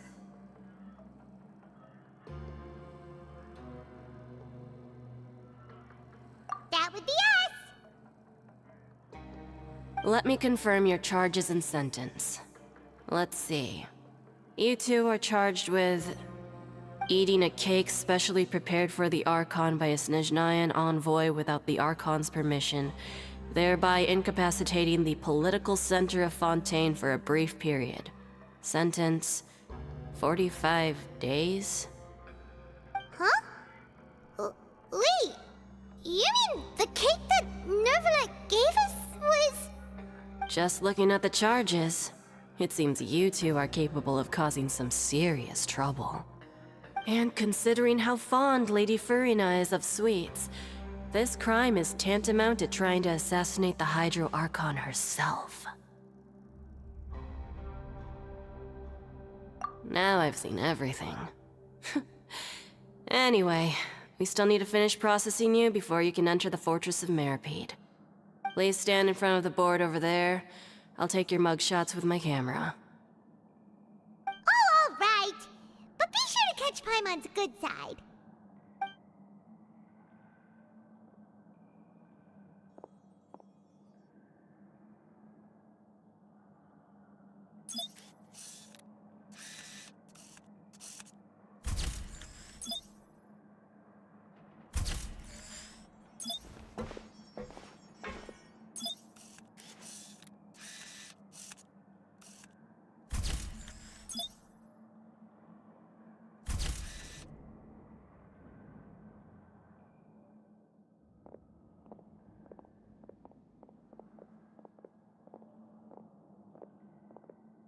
And we're done. Thank you for your cooperation. Next, someone will be along to guide you inside the fortress. Please be sure to cherish this opportunity for rebirth.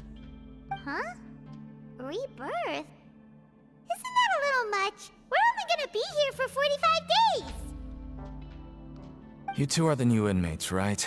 Follow me. Oh, okay! Paimon is Paimon and this is the Traveler! Save it. Not like I'll remember your names. Move it.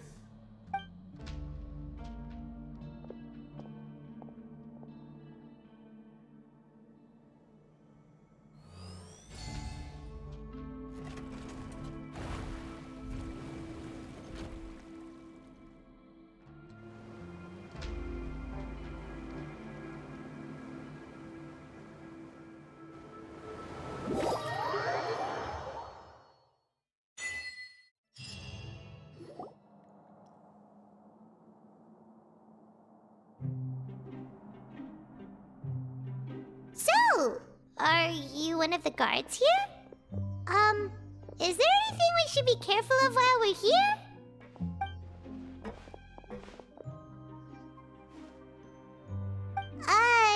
Did Paimon already ask something she wasn't supposed to? Why should I tell you anything? What's in it for me?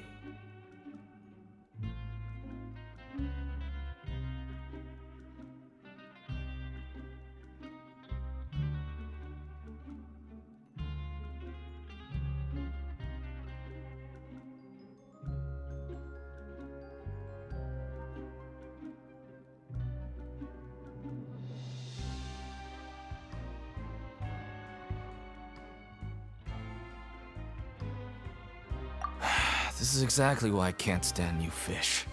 I wouldn't even be doing this if it weren't for the credit coupons. Credit coupons? Alright, seeing as you're not the annoying kind that's getting dragged in here crying and blubbering, I guess I can tell you a few things. But next time, it'll cost you some coupons. Mora means nothing here. Here, we use credit coupons. Coupons can get you almost anything in the Fortress of Meripede. Desires? Fulfilled. You want power? No problem. Coupons can even change fate itself. So, credit coupons are a currency that can only be used here? It's not as simple as that. Like Moret said, everyone gets a chance at rebirth. No matter how much money or power you had before, it means nothing once you set foot inside the Fortress of Meripede. You have to start over and earn your coupons.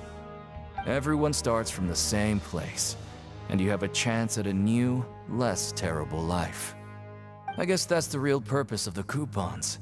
They symbolize true fairness and true justice.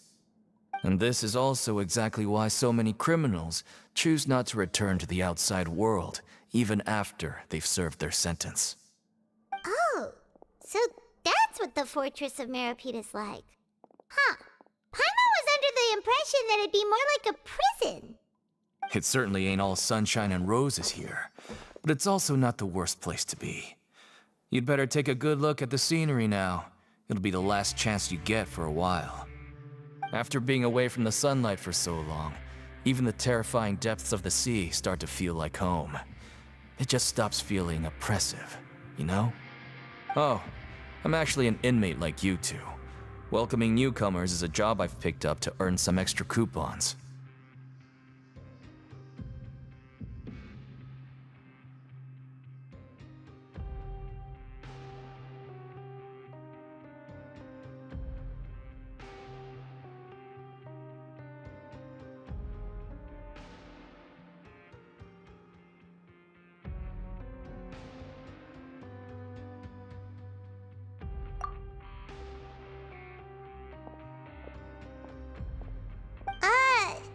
Why aren't you answering us again?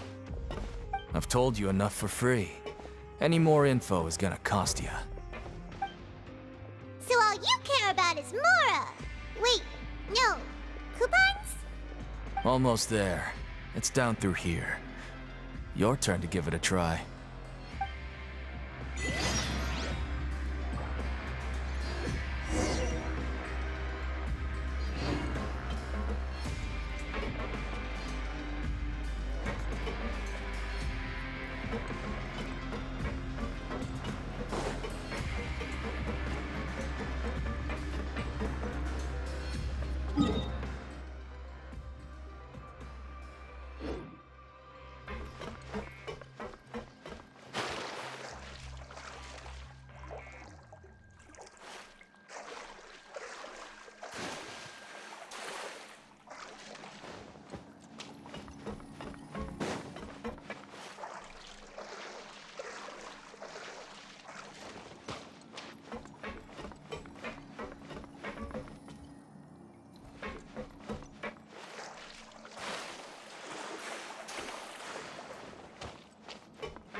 Someone needs assistance.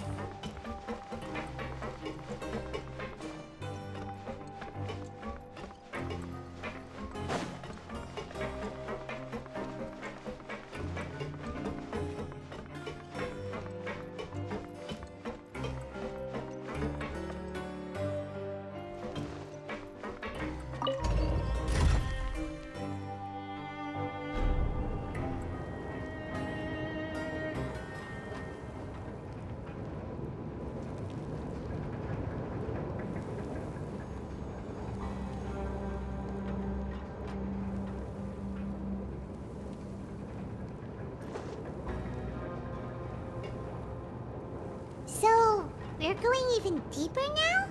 Just how deep down are we? It's like a metaphor for your previous life, isn't it? Our lives weren't that bad.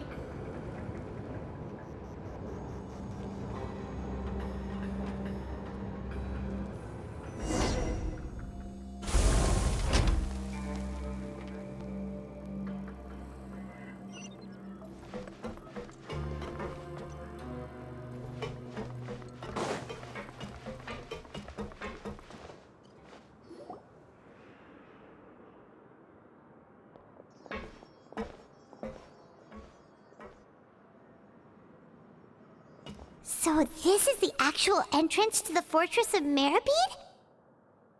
Huh. It looks like there are other new arrivals, too. Oh, they sure don't look happy. Maybe we look too relaxed for fresh convicts.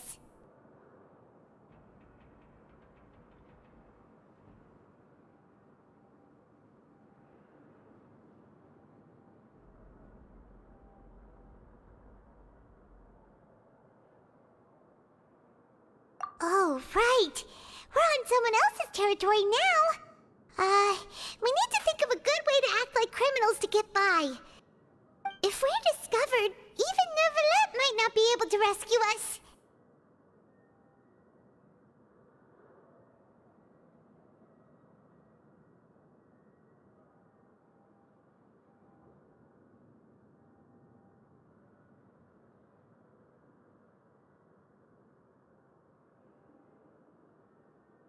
Hey!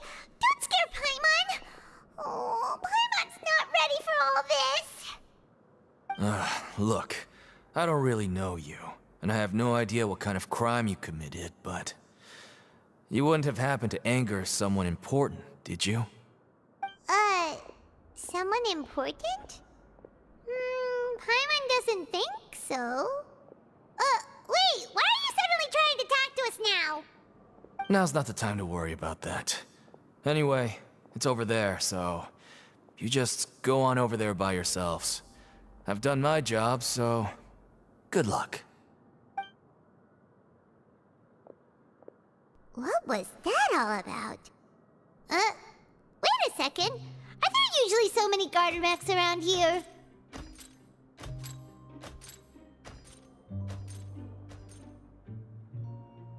They're already onto us?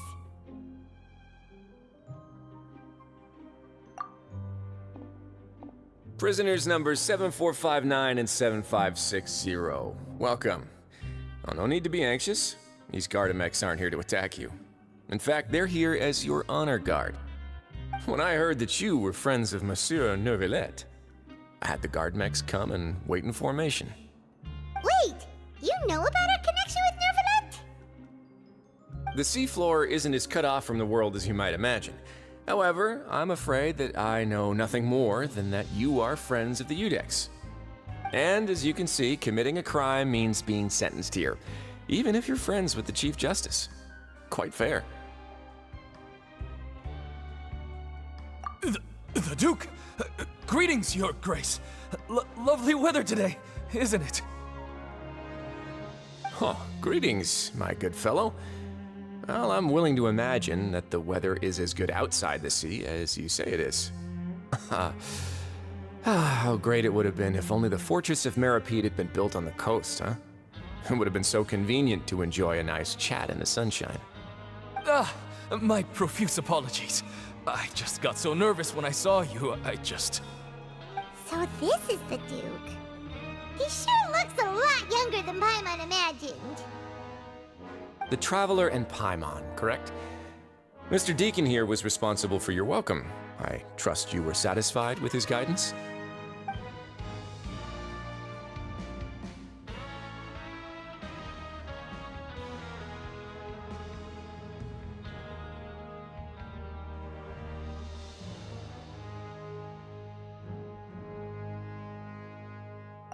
Ah, I see. In that case, I regret to announce that Deacon here has just missed the best opportunity in his prison career to be promoted. I admit that I was only thinking about the coupons. I'm sorry to have disappointed you, Your Grace. I once hoped for a chance to do some higher-level work. I had no idea you two were big shots who were worthy of speaking with His Grace. Losing out on such a big opportunity because I couldn't see past my own nose. Plenty of time ahead, Deacon. There'll be more opportunities. Well, I believe that concludes the introductions. We've already taken enough time here. Deacon, if you would. Yes, Your Grace. I'll take my leave now.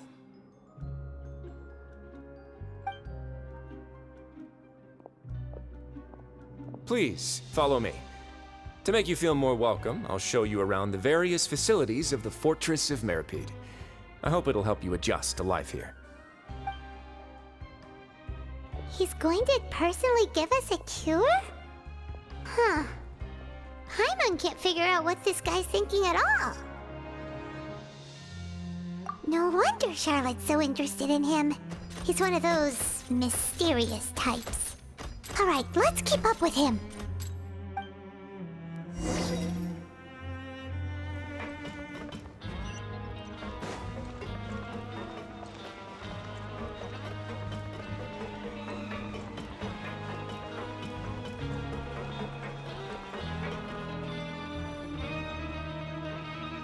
there's no need to be so reserved.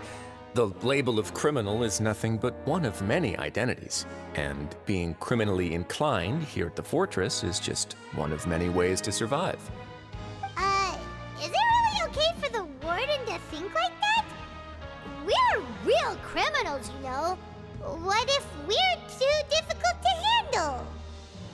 Well, then maybe you'll be able to carve out a name and a place for yourselves in this underwater world, But before you go in swinging, please remember that in the Fortress of Meropide, it's better to not cause trouble for yourself or for the guards.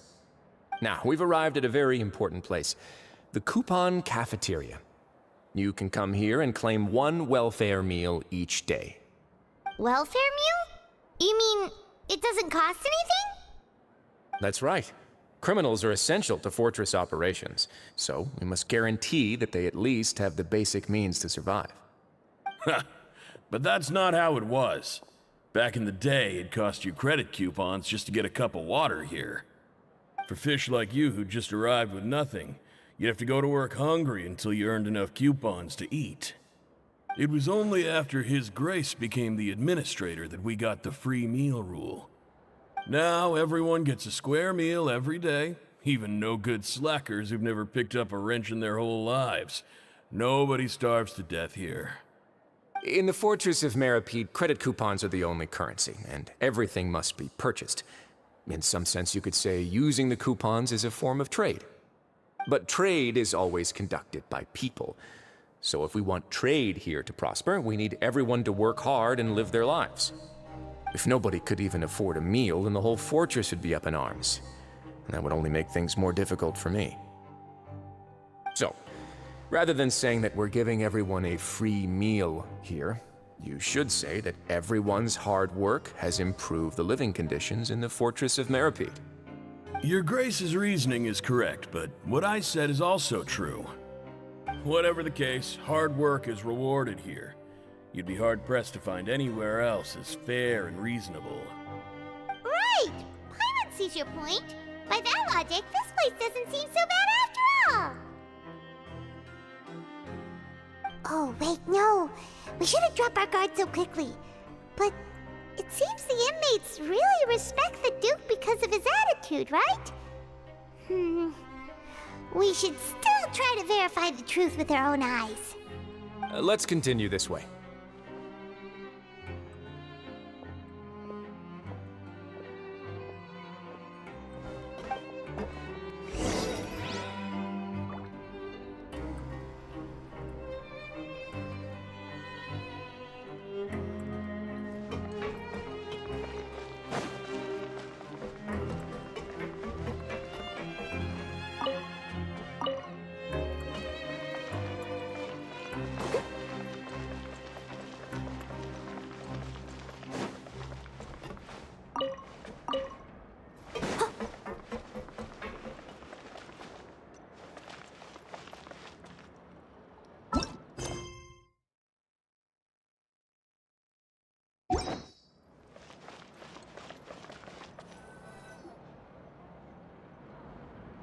This place is known as the Pancration Ring. Sometimes we have criminals who have more energy than they know what to do with. Their daily work alone isn't enough of an outlet for them. So, instead of leaving them to their own devices, we've provided them with this dedicated venue. This way, nobody will get involved unless they want to be. Pancration matches? And you can earn extra coupons? Oh, what do you think, Traveler? Interested? But I must warn you that your sentence will be extended if you fail to restrain yourself and end up seriously injuring or killing your opponent.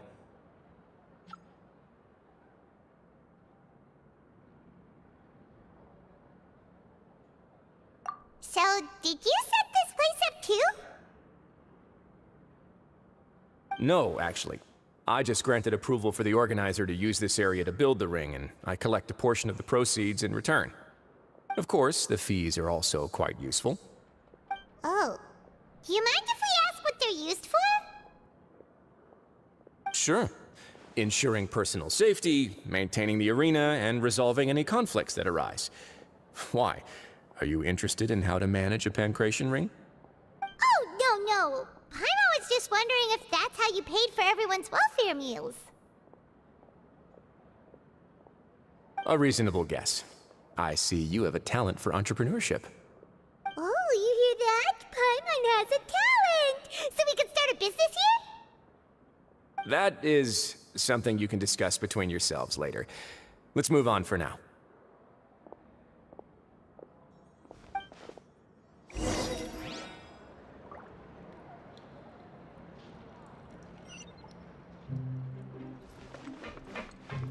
Someone needs assistance.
Your Grace.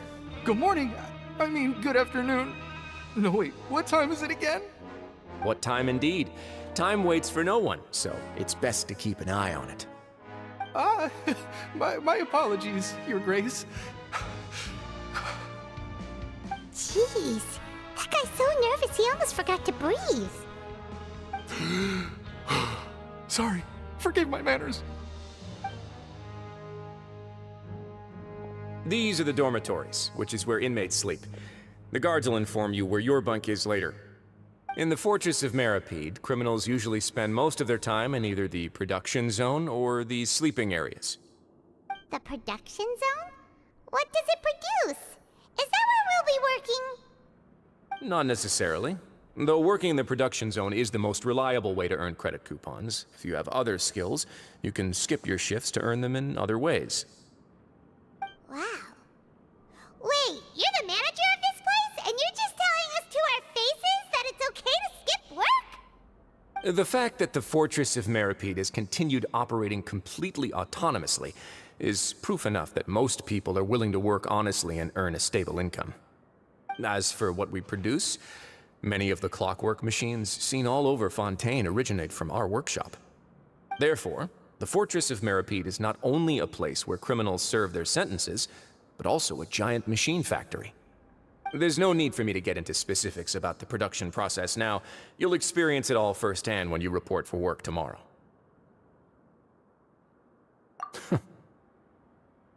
Let's move on. The tour continues over this way.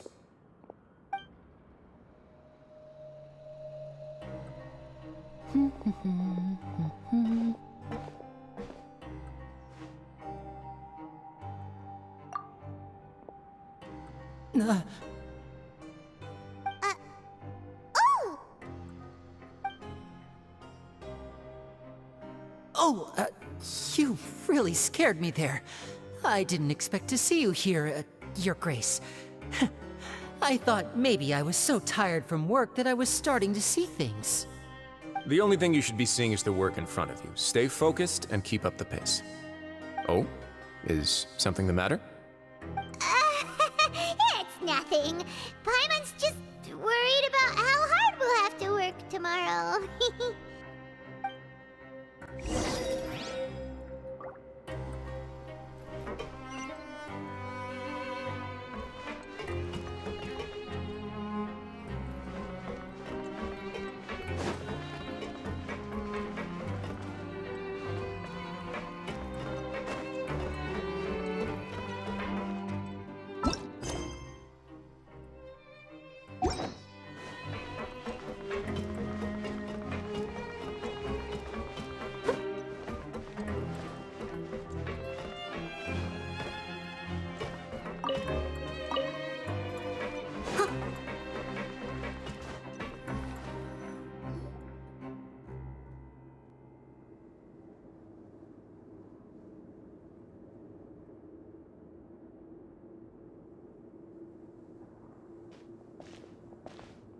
Your Grace?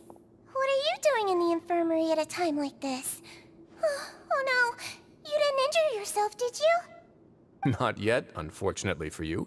But thank you for your concern, Sigewin. Oh, then you must be here for those two. Allow me to introduce you. This is the infirmary, and Sigewin here is the Fortress of Meripede's head nurse. Hello, new faces. They call me the head nurse, but I actually handle all the nurse-related work all by myself down here. Since you seem to have some rare downtime with no patients, perhaps you could find the time to join us for dinner? Oh, then these two must be some important convicts. Sure, I'll join the welcome party. Thank you. Your presence will be the pièce de résistance for today's tour. Oh, so the tour part is over now? I believe I've already covered the primary aspects of life here in the fortress. As for your work, there'll be someone else to guide you through the details. Is there anything else? I seldom conduct tours, so why don't you just ask if you have any questions? Well, this is our first time here. Paimon's not sure what to ask. Then let's head back to the coupon cafeteria. Maybe a meal will help you think up some questions. You should at least try to be excited. Our free meals are actually pretty good here.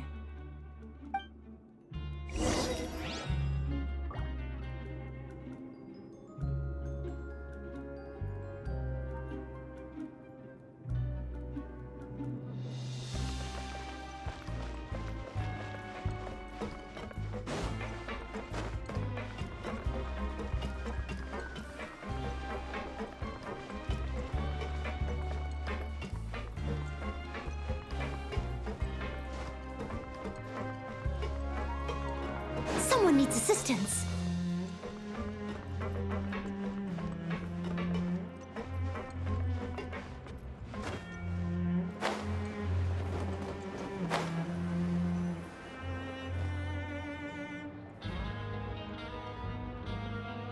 What do you think of the food? Does it meet your expectations?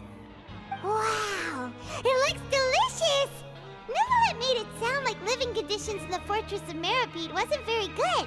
Who would have guessed that criminals get to eat tasty food like this every day? Oh, isn't that the meal box that only super lucky people manage to draw? Seems like you two are quite fortunate. It actually has nothing to do with luck in this case. I had a word with Walsey, so you didn't have to draw lots like everyone else. Oh, you mean the meals are random? Yes, what you get to eat depends completely on your luck. You could say that it's a distasteful little game that Chef Walsey likes to play here in the cafeteria. Paimon knew it! If criminals got to eat tasty food like this every meal, the crime rate in Fontaine would skyrocket for sure! Excuse me, did I hear you mention Nervulette just now? I've been wondering how he's doing. Is he busy with work? Has he been taking care of his health? He seems healthy no matter how you look at him, but he works so hard all the time, so it must be really tiring. Sounds like he hasn't changed a bit. Looks like you can stop worrying so much, Sigewin. Oh, that's good. But I still feel like it's been too long since I've heard any news about him. No news is good news. Maybe next time I've got something to discuss with him, I can invite you to accompany us. But isn't the Fortress of Meropede independent from Fontaine's court system? What do you two have to discuss? Well, we provide all kinds of mechanical products for official use, and some essential goods have to be obtained from the overworld, so we naturally have to stay in touch about this and that. Monsieur Nervulet's character is unimpeachable. No matter the question, you can discuss it openly and freely with him. Talking with him feels quite effortless. In light of that, I am quite willing to go out of my way to show respect and accommodate him. In fact, right now, I'm treating you two as guests invited by Monsieur Nervulet. But unfortunately, I can only do so until the end of this meal. After this, you two will just be inmates here.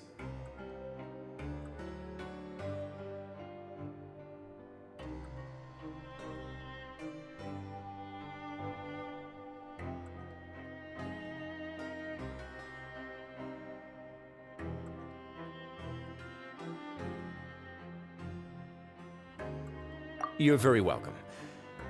Well, your new life awaits. Grab yourself a welfare meal.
The Traveler and Paimon, right?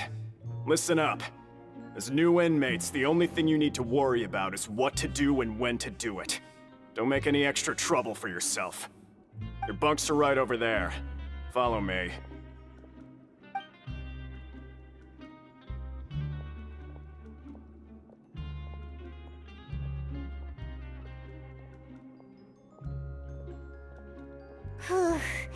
So this is where we'll be sleeping from now on. Oh, Paimon can't believe this!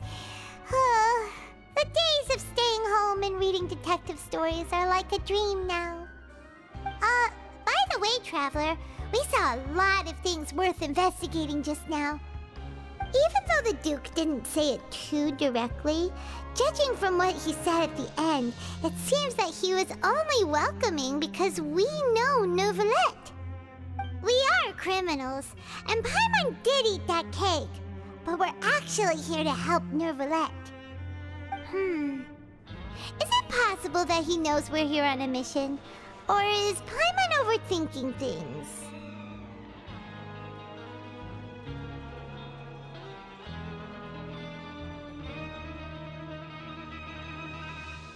Yeah, Paimon thinks so too. He probably knew why we came here from the very beginning and intentionally wanted to send us a message. Maybe something like, "Hey, I have my eyes on you, so don't try anything funny."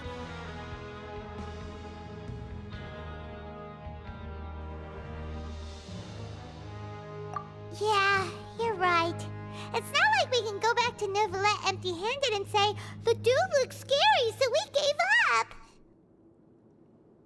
And besides, the Duke said that he was willing to go out of his way to show respect for Neuvillette, right? So, we at least need to try. But Paimon hasn't gotten a clue where we should start our investigation.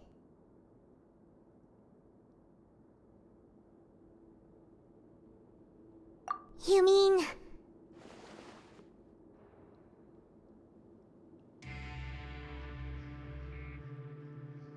Yeah, that's what Paimon was thinking too! Paimon almost spilled the beans when we ran into him. Fortunately, based on his attitude, it looks like the Duke sees Linny as just another inmate. We worked so hard to help clear Linny and Lynette's names, and yet we turn around and bam! He's in prison anyway!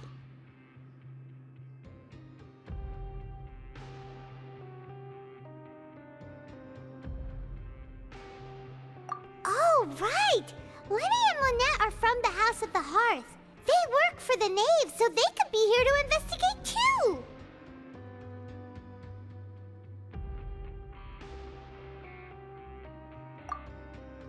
Huh? Oh, it's a card! Paimon didn't notice it earlier. It looks like a magician's prop. Lenny must have left it here. He's in prison and still doing his little tricks, huh?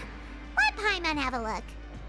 It was nice to bump into you again. Let's catch up in the production zone tomorrow. What in the world? It's written like he's greeting a buddy on the street. Paimon thought he'd write something important.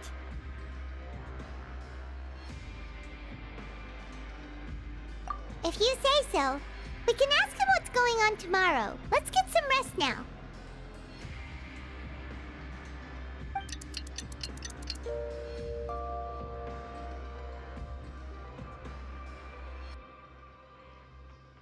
Hey, you're finally awake!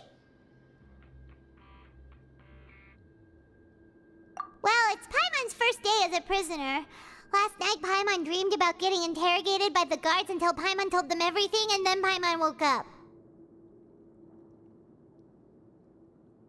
Hey, come on! It's just a dream, okay? Paimon wouldn't really squeal.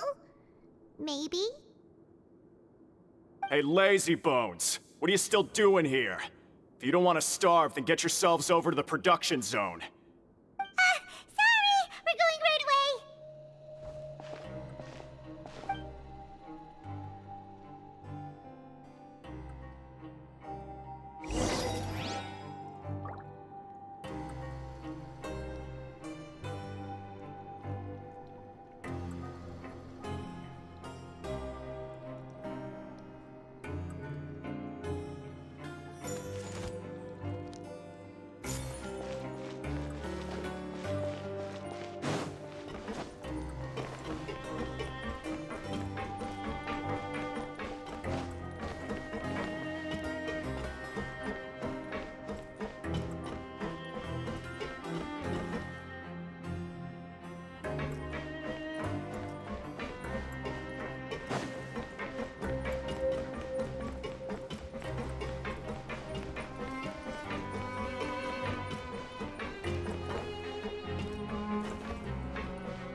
Ah, you must be the catch of the day.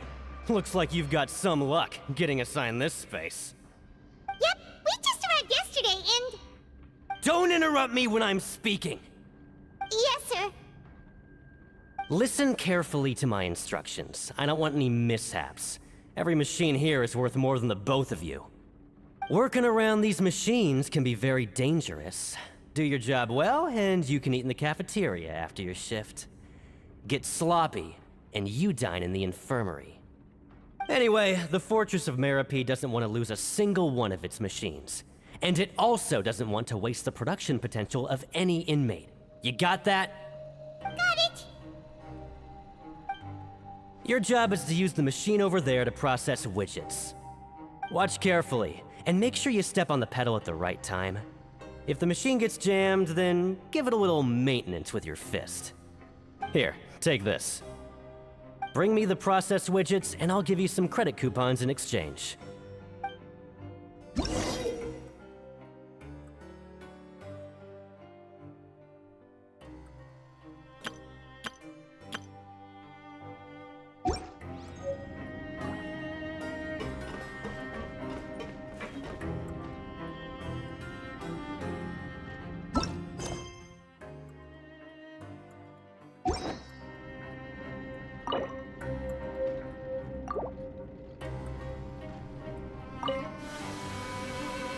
Once the widget is hot enough to glow, jump to step on the pedal and hit the widget with the... So if the machine gets jammed, you just need to attack it to fix the problem.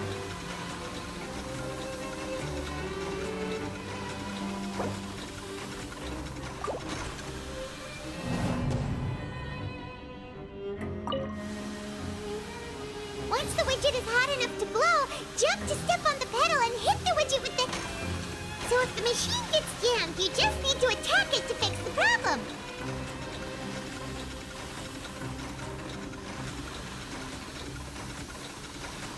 Hiya!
if the machine gets jammed, you just need to attack it to fix the problem.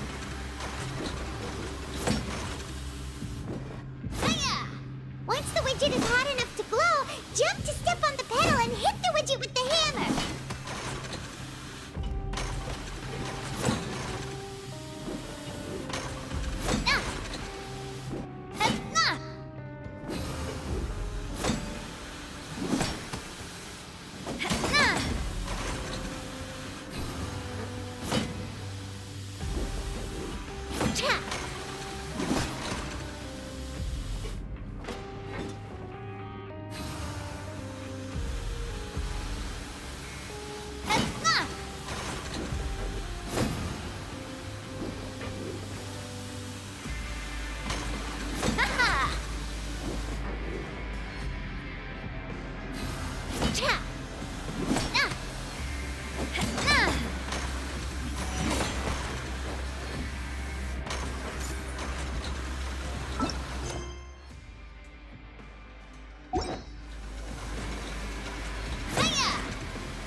Once the widget is hot enough to glow, jump to step on the pedal and hit the widget with the... So if the machine gets jammed, you just need to attack it to fix the problem.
Once the widget is hot enough to glow, jump to step on the pedal and hit the widget with the...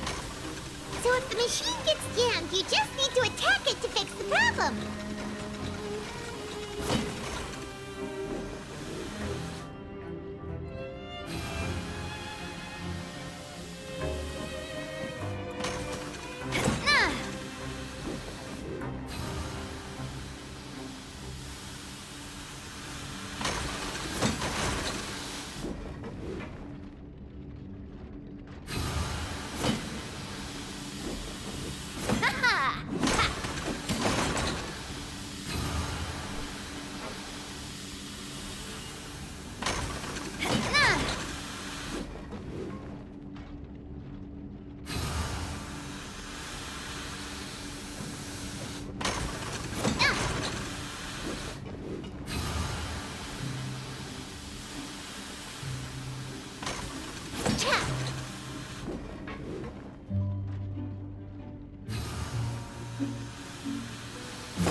widget is hot enough to blow, jump to step on the pedal and hit the widget with the...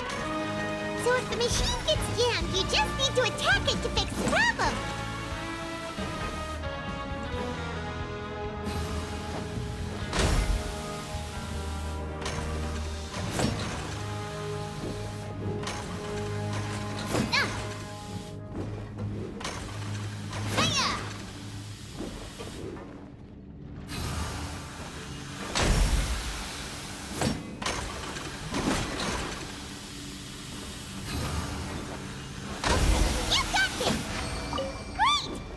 Report back to the foreman and give him the processed widgets!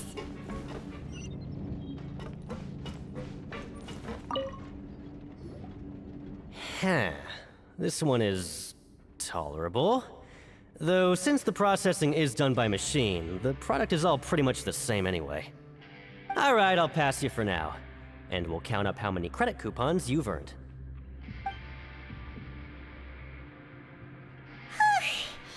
Paimon's exhausted. We're done now, right? Oh, that foreman. He's so scary that Paimon couldn't even speak. Ugh. Even though Paimon's starving and wants to head straight to the coupon cafeteria, we still need to meet Lenny first, right? He probably just finished up his work, too. He should be around here somewhere.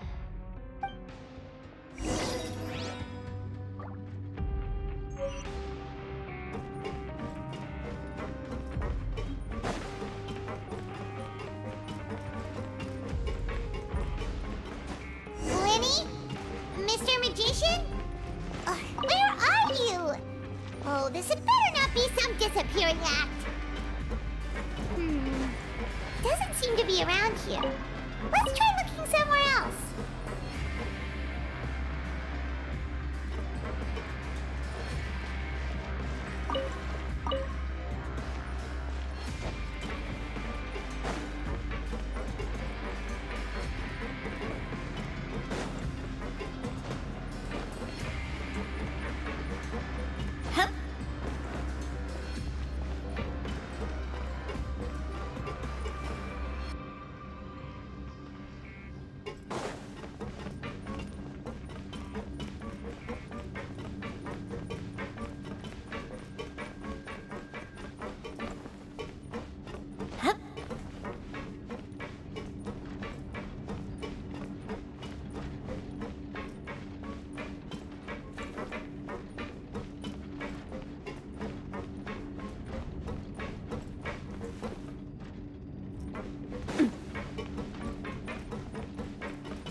He be? Did he decide to slack off and sleep the day away?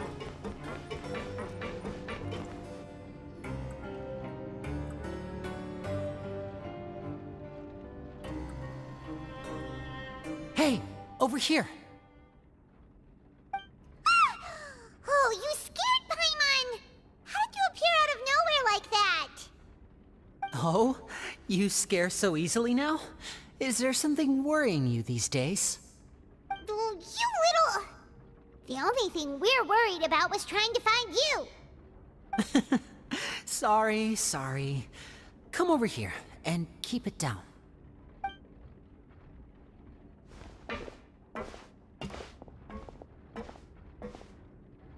Oh, Lynette! You're here too! You two really are inseparable. That's right. My brother simply can't stand to be away from me. It's not just Lynette. Fremine is also here. Do you still remember him?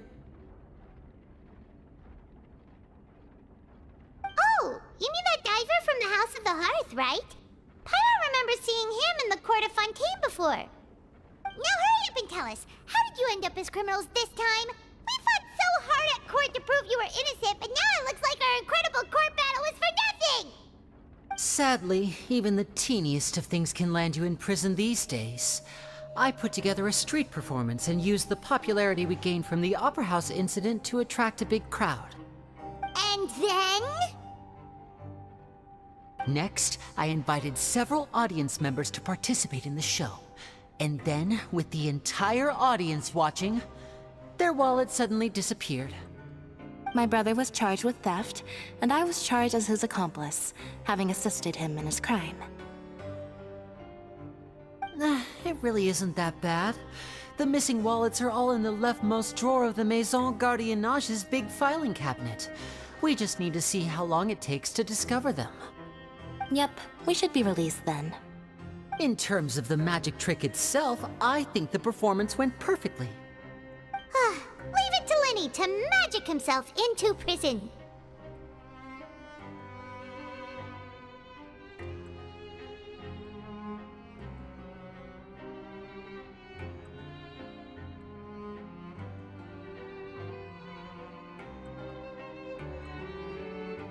Indeed. Last time I hid my identity from you, I promised that I'd tell you absolutely everything if you were angry about it. No more secrets. So I don't plan on keeping anything from you this time either. At the moment, the House of the Hearth's interests don't conflict with yours at all. We were instructed by the father of our house, the Knave, to come here and conduct an investigation. Told you so! See? Paimon guessed right. As for what we're investigating, perhaps you haven't heard, but the fortress of Meropide hides a secret. Some even say that the entire fortress exists just to protect it. The House of the Hearth has been investigating this for a very long time, trying to uncover its mysteries. But recently, all of our informants, including the ones that had infiltrated the guards, suddenly vanished and have not been heard from since. We believe that this is a direct provocation, and it's the reason why we came here. Father has somehow managed to confirm that Focalors does not have Fontaine's Gnosis. Huh? How did she manage to learn information that important? Father has her ways. Many of them are beyond our imagination, and we've never had the chance to see her at work. But we trust her conclusions. It was this information that led us to suspect that Fontaine's Gnosis might be in the fortress of Meropide and is related to that secret. So it's all about the Gnosis again. Well, that's about it from our side. How about you two? Did Monsieur Nervulette send you here? Bingo! The Knave has been applying a lot of pressure. She wants to know what happened to Child, so we came here to investigate. Traveler, are we allowed to tell them?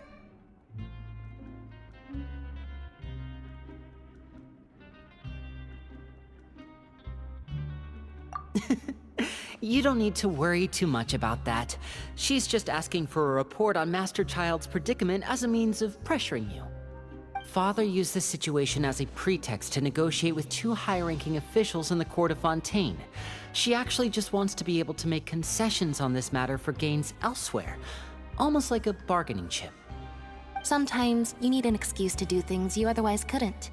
And a harbinger is more valuable than you might imagine. Of course, it's not a complete farce. If we do manage to find out what happened to Master Child too, then diplomatic relations with Fontaine could improve, and Snezhnaya might even be able to adjust its stance a bit. Is it just Paimon, or does it feel like we're the only ones who actually care about Child's situation? The relationship between the Harbingers must be as bad as ever. I wouldn't go that far. Father just has different standards than we do when it comes to what can be sacrificed for an advantage. By the way, I have a suggestion. Why don't we team up? Even though we have different objectives, we're both here to investigate the fortress of Meropide. It would be more efficient for us to work together. As you know, the House of the Hearth has many reasons to seek the Gnosis, but our highest priority remains resolving the prophesized crisis. You can trust us on that.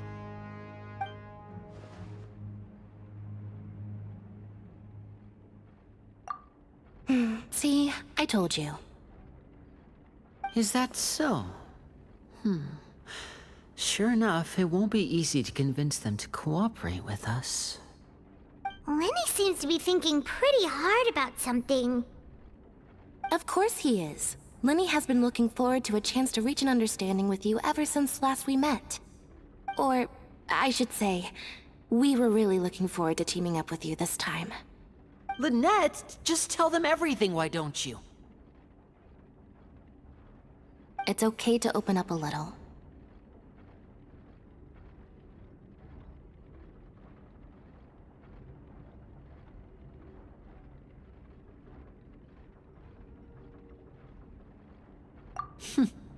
Very prudent of you, and consistent with your behavior since we first met. That's reasonable enough, and I agreed to cooperate on these terms as well. I was prepared for the worst, but you were actually more agreeable than I anticipated. All right then, there's no time to lose. I have some information to share, so listen carefully. Since Lynette and I arrived here, our investigation uncovered the fact that the Fortress of Meropide has a forbidden zone. Most people just clammed up and wouldn't talk, but after asking the right questions, we were able to confirm the existence of the forbidden zone from the guards. You should be aware of that while you're investigating. A forbidden zone? Could that be where the child disappeared to? You're right, we'll definitely keep that in mind. Good. That's the most suspicious thing about the fortress that we know of so far. We have a few other unanswered questions, and we'll be investigating those as quickly as we can. Anyway, I hope you find our information useful at least. Oh, look at the time. You two must be hungry. You should go to the coupon cafeteria and get something to eat. I'll use my cards to get in touch with you again in the future. Oh, that's just what Paimon wanted to hear! Paimon's starving after all that work today. We can talk more about the investigation later. Let's go get some grub!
Oh, he wasn't kidding.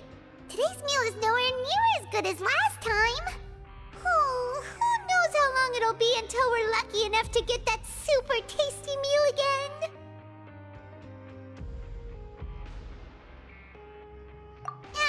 Forget about it then. We'll just deal with the regular food for the time being. Let's just get out of here as soon as possible. But life here doesn't seem all that bad. Other than the foreman being kinda mean and the work being pretty tiring. You think so, mate? If I had a coupon for every fish who said that. Seems you fishies still haven't learned your lessons from your life up on the surface. If you take things at face value, then by the time you reach a dead end, you won't even know how you ended up on that road in the first place. I like your attitude. I can, let you in on a little something. Everyone's been telling you to just follow the rules and not cause any trouble for yourself. Am I right? But what they don't tell you is that the rules aren't exactly what they pretend to be. The rules for being a prisoner. The truth is, this place has a lot of hidden rules. Huh? Hidden rules? What do you mean? Not everyone knows about those rules, but whether you know them or not, once you break one, you might encounter something even worse than death.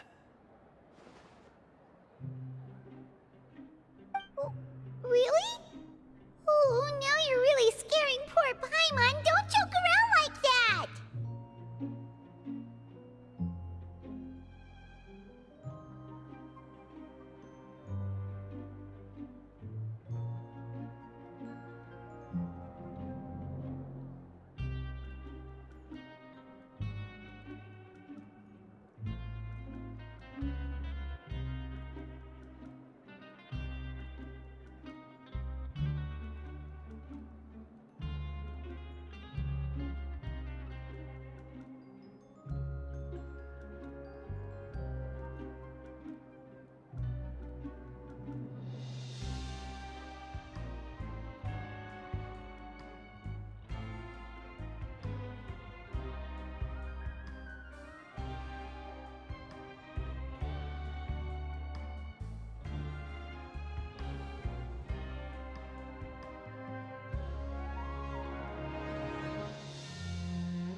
Of course.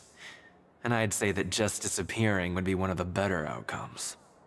Oh, you mean that if there really are hidden rules, then Child's disappearance might have something to do with that? In that case, would you tell us some hidden rules? We definitely want to avoid breaking them. Come on, mate.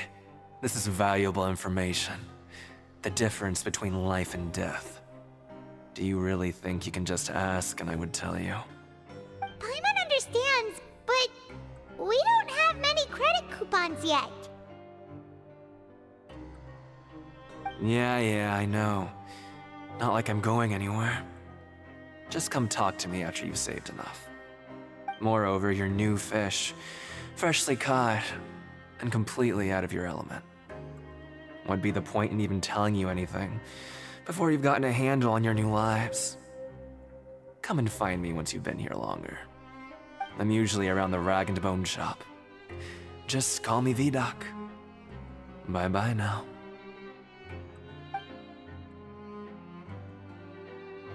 He left. Just like that. Huh. Do you think he's just trying to scare us into buying fake information from him?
Yeah, it might be a good place to start in our investigation. Hidden rules, huh? But, like he said, we don't have any coupons, and we're still not familiar with this place. Oh, there's nothing we can do about it now. Ah, we were so busy talking, we almost forgot to eat. Even if it's not the best, it's probably better while it's warm. Come on, dig in before it gets cold.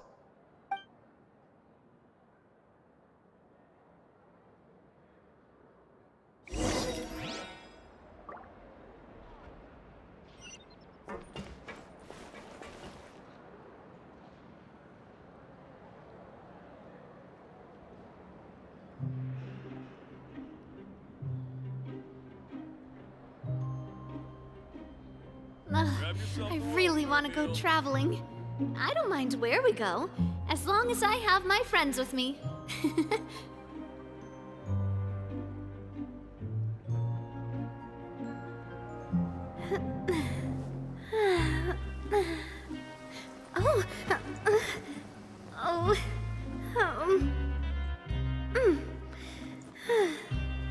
Grab yourself a welfare meal.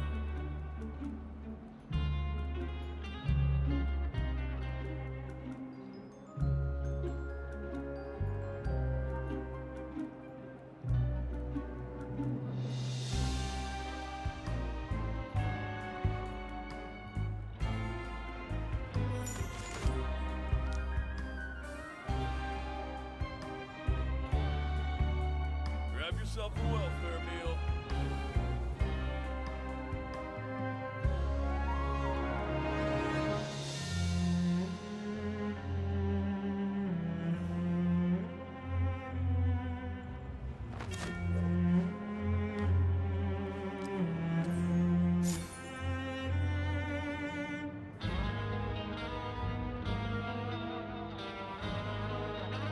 Grab yourself a welfare meal.